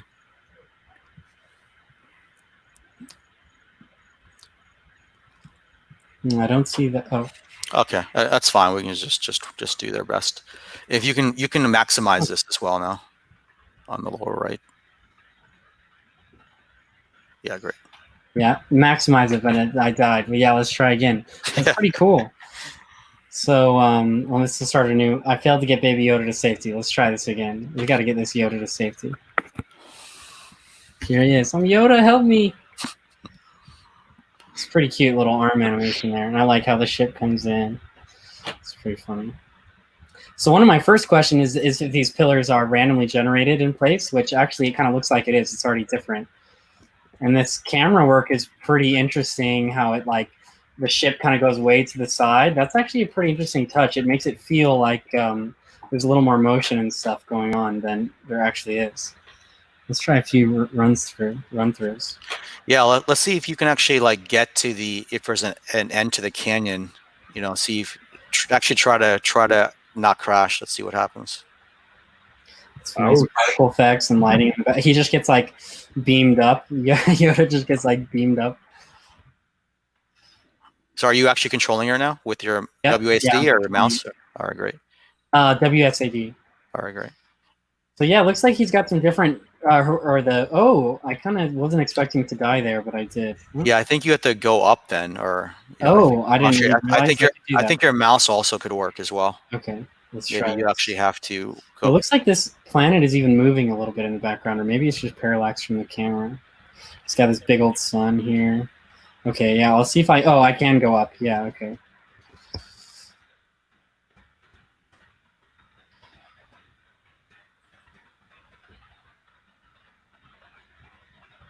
Yeah, I like that camera motion. Oh! Oh man, this is brutal. It seems like a really tough game. You know, it's Yeah, that's one of the downsides to some of these randomly generated games. That they can be hard to balance. I've made a handful of these myself, and yeah, it's hard like to determine like the spawn rate. You know how close these things are. You can. It looks like he's got a few different elements that are being spawned here, like some vertical ones and some more slanted ones. But you know, it's a nice way to add variability to your game. But then it's harder to balance, especially with a game jam. yeah. So I mean, you can definitely see how you know, he did his best with the time allotted. You know, he did a Yeah. good job from that point of view. But there's Yeah, it's obviously there's a great. lot more polish that needs to go into this to actually make it you know, fun and things. Sure. I mean, it is fun but tough. Yeah. Some people really liked hard games. Yeah, I used to make games just so hard that I was the only one that could beat them. Yeah, I think there's a whole like Twitter hashtag. People just only play hard games. Like, and they're impossible to win, impossible to even like survive. That's their thing. So well, I'm doing pretty good this time. yeah, so the audience at home, you guys can play this game right now as well and put your comments in the live stream. So what do you guys think on the actual expert panel here about what you've seen so far? I'll share my thoughts real quick since I just played. Yeah, Sure. I think it was pretty fun. Like I said, that camera motion was a pretty nice twist. I like how he went randomly generated. That's nice. I mean, the game definitely has a win state. Overall, felt pretty great for a game jam. Yeah, felt pretty good to me. I give it two thumbs up. All right, great. Yeah, I guess we won't grade them on audio because we couldn't hear the audio, but audio is also another category. But the audience at home can actually vote on the audio as well if you can hear it on your end. And just go to the itch.io page and you can vote there.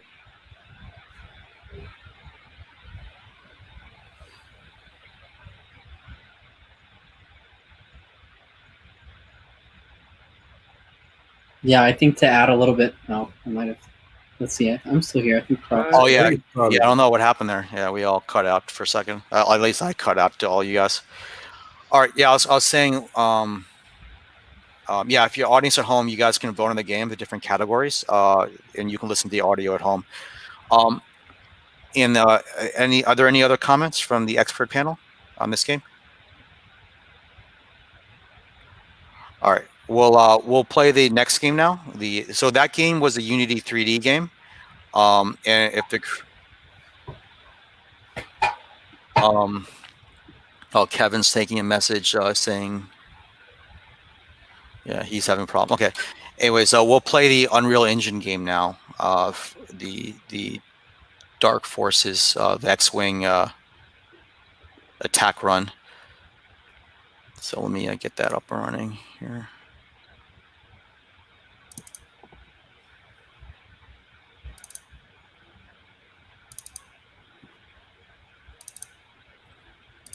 Hey, Prav, Arati from India and Mumbai is listening in, or at least was. Oh, great. Yeah, she had a really cool spaceship little game movie there. It was awesome. That would be very cool little game there too.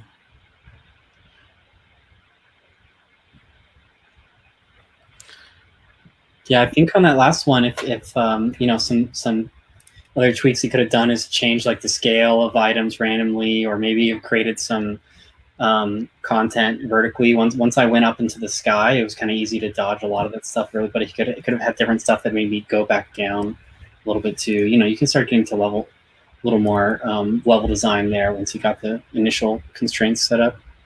It was really fun. All right, so this next game,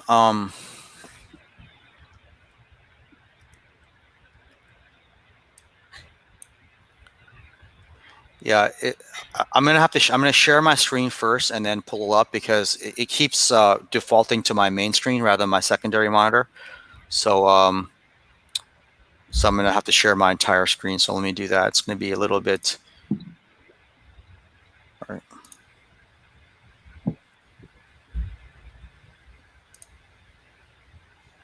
All right, there it is. Okay.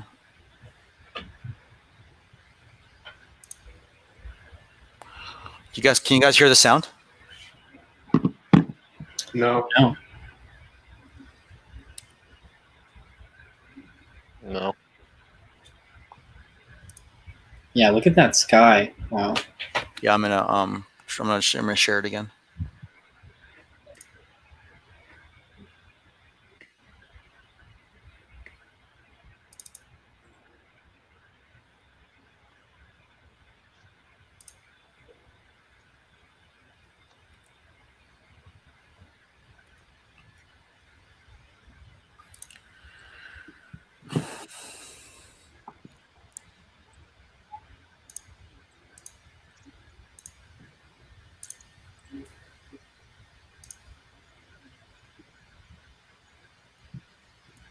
All right. Now, can you guys see it?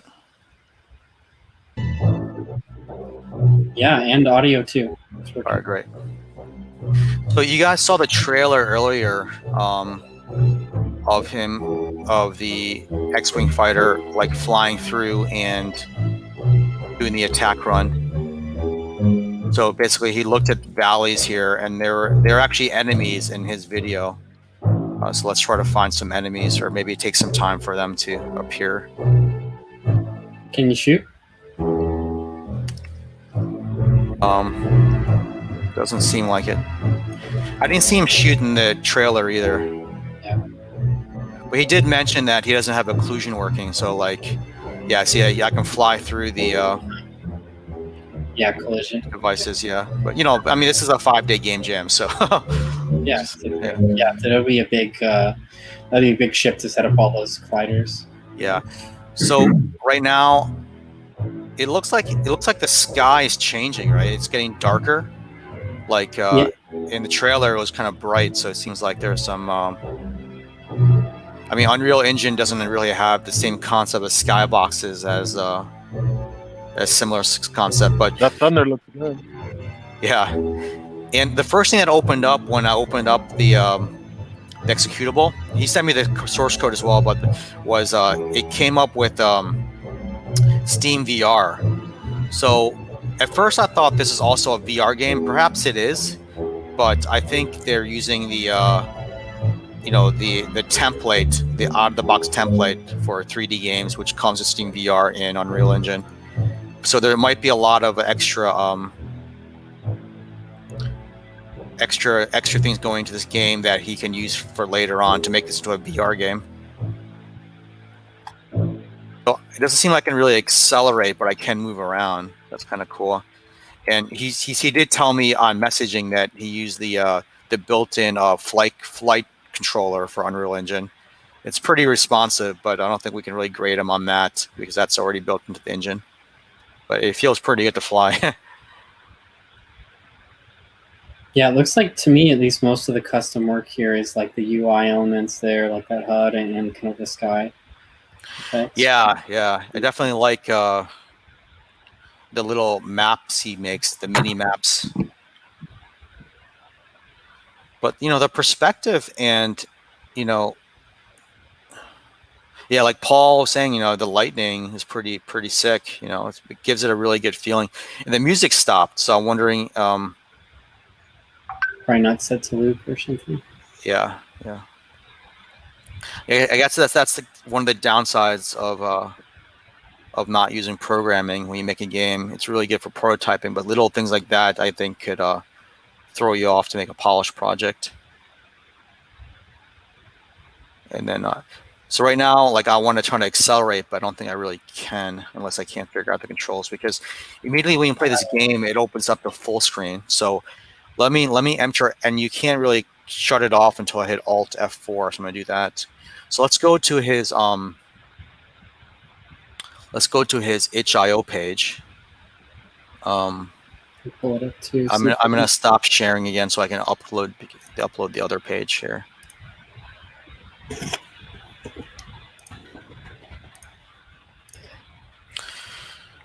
So for anyone who hasn't done a game jam before, this is what you submit in a game jam. Whether you're in person or not, it's basically you submit screenshots, who your team members are, links to your assets, description, and I don't think he's really done a game jam before because he hasn't submitted that. But he did send me some additional information on Facebook Messenger. So yeah, do you have any when's the next game jam, Prof, that you guys are going to do? let's ask Evan, our patron saint. Hey man, whenever you want. No idea. Right now is a good time though, I'll tell you, with everything going on. Yeah, COVID quarantine game jam. Yeah, for sure. Yeah, Pandemic jam. Yeah. Let me show you examples of the last one of a Unity. Since you guys are a lot of Unity 3D people here, let me show you an example of what we did for the Super Bowl FIU, the global game jam we did with Evan's help. Whereas you could be, you could have been. Wow.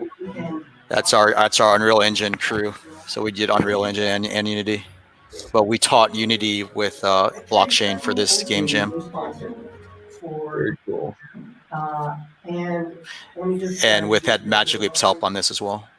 Yeah, I think I already know half of you in here. Yeah, those global game jams are a blast. Game jams, love the gathering. So we're the Florida Game Developers Association, where they put the Unity 3D, Magic Leap, and also a large blockchain game organization here in Florida.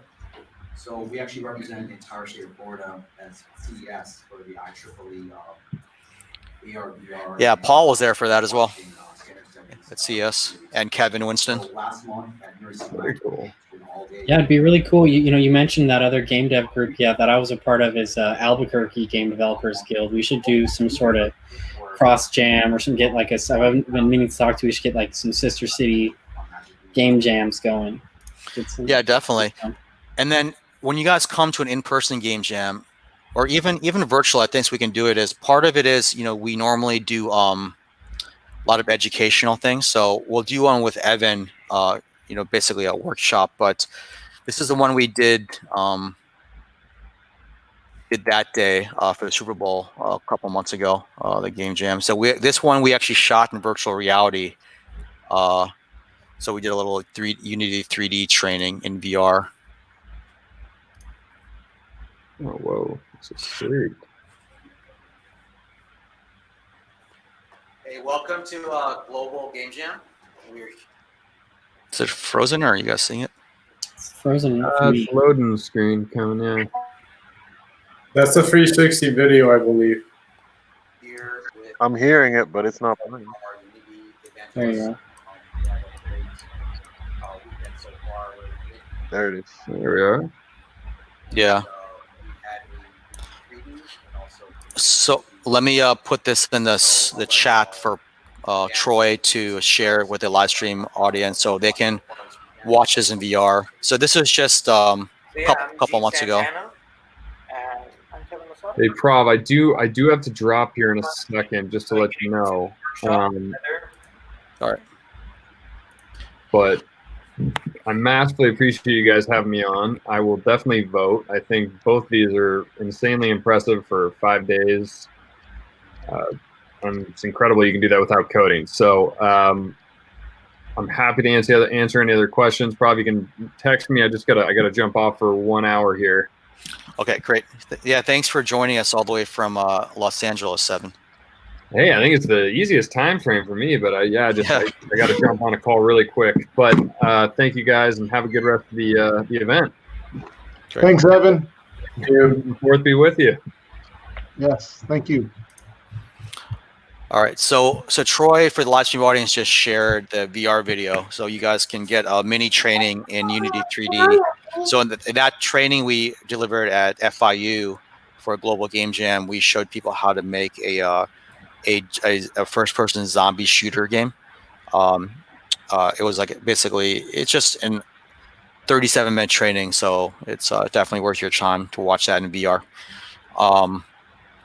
Yeah, so we're gonna wrap up pretty soon. Kurt, so do you want to talk about your experience with game jams?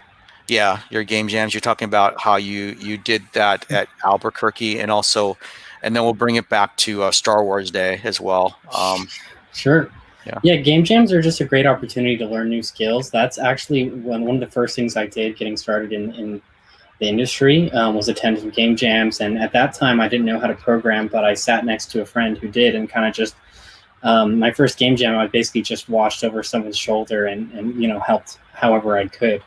There are also good opportunities to just go and learn new skills. Like if I I enjoy art and music too, so maybe I'll go to a game jam and say, maybe I want to do the music today, even though I'm a programmer. Like, it'd be pretty fun. You can switch up your roles, and I think the biggest thing is we have learning new skills, and then also just getting connected with the community. I owe a huge part of where I am today in my career to the community of people that I met through the Game Developers Guild and attending these game jams. Actually, my job at Magic Leap, I was asked one of my friends in the Albuquerque Game Developers Guild to review my resume. I said, "Oh, I'm applying for this job at Magic Leap. Will you look at my resume?" And he's like, "Oh, I know somebody who works there," and turns out, yeah, they got me in. So it really goes to show that building a community, it's all about the people that makes a huge difference. And not only that, but they just help push your skills higher. And it's a chance for you to go in, have fun, make something, and you don't have to be too serious about it, and also just see what other people are making and learn from your mistakes. It's really good. It's a really fun learning experience. It's great. So Paul, I mean, you actually participated and helped. You've either attended or actually helped organize a lot of our game jams. Like, what have you learned so far that's helped you from this process as someone that's not a gamer, but you keep doing these things? Well, as a film guy and VR guy, it's helped me understand the process of crafting a story with 3D development, and it's showing us how we can integrate stories and VR and technology in a way that you can do in a short period, with a lot of talented people. And yeah, it's great to, as Kurt says, it's great to work as a community, to be able to develop applications and experiences, and to contribute to all these projects and stuff. Great. And then Luis is actually was a vendor at our first at our Art Tech Miami for Art Basel in December as well. He had a table out there and gave out and he gave an interesting talk as well. So Luis, if you can talk about that briefly, your experience, coming to an in-person game jam. So actually, before you talk about that, let me show you guys a video, the one that we're talking about here. Hopefully you guys can see this though, because Troy dropped out, so I'm not sure if I can share my screen, but we'll try.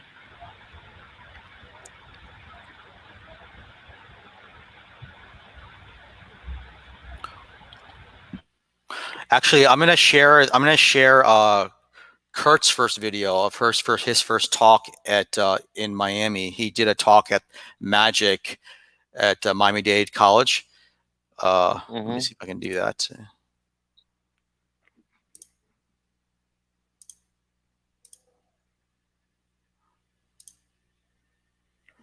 All right, yeah. So so Miami actually. So this is Miami actually has a capture green screen studio at Miami-Dade College called Magic, and they teach game design. So the first time, really cool studio.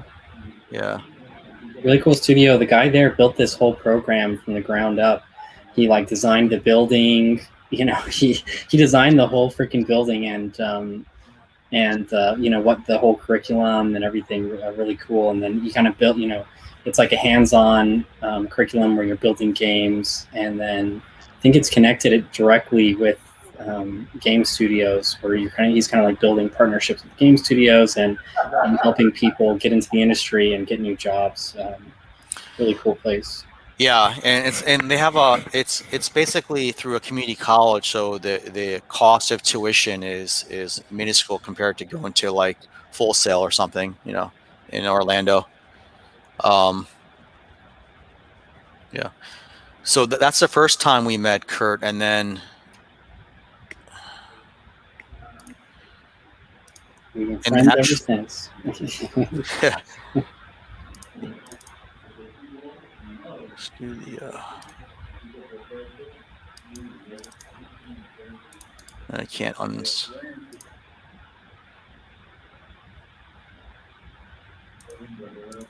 So I'm trying to capture that one little X there. It's funny. Can't catch. It's moving away from you. I hate that.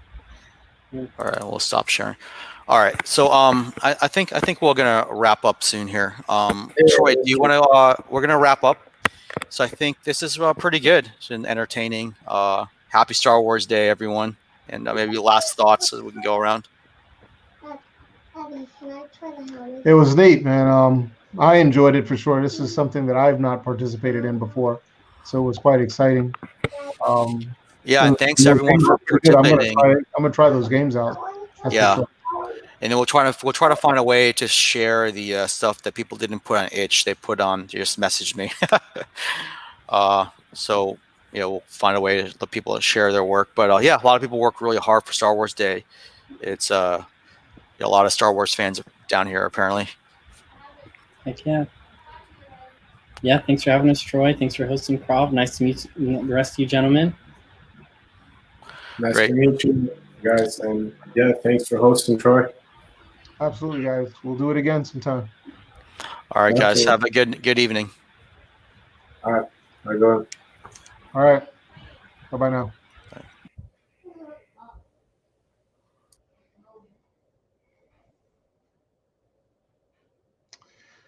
All right. Well, that's it, folks. That was one exciting evening. And that's it for now. We shall definitely keep the videos out available for streaming. People to enjoy these again. So you can definitely share them. And please comment. We will respond to all comments going forward. And we'll probably slice this one up too if there's time into separate interviews, separate games and things. So thanks a lot. Thanks for joining us at MCFE. And once again, remember, the virtual festival is online for everyone to watch. So you can definitely pay just $14.95, which is a very low price, to watch about half the films. And you will be pleased. There are some awesome materials out there. Thank you again, and see you in Season 8.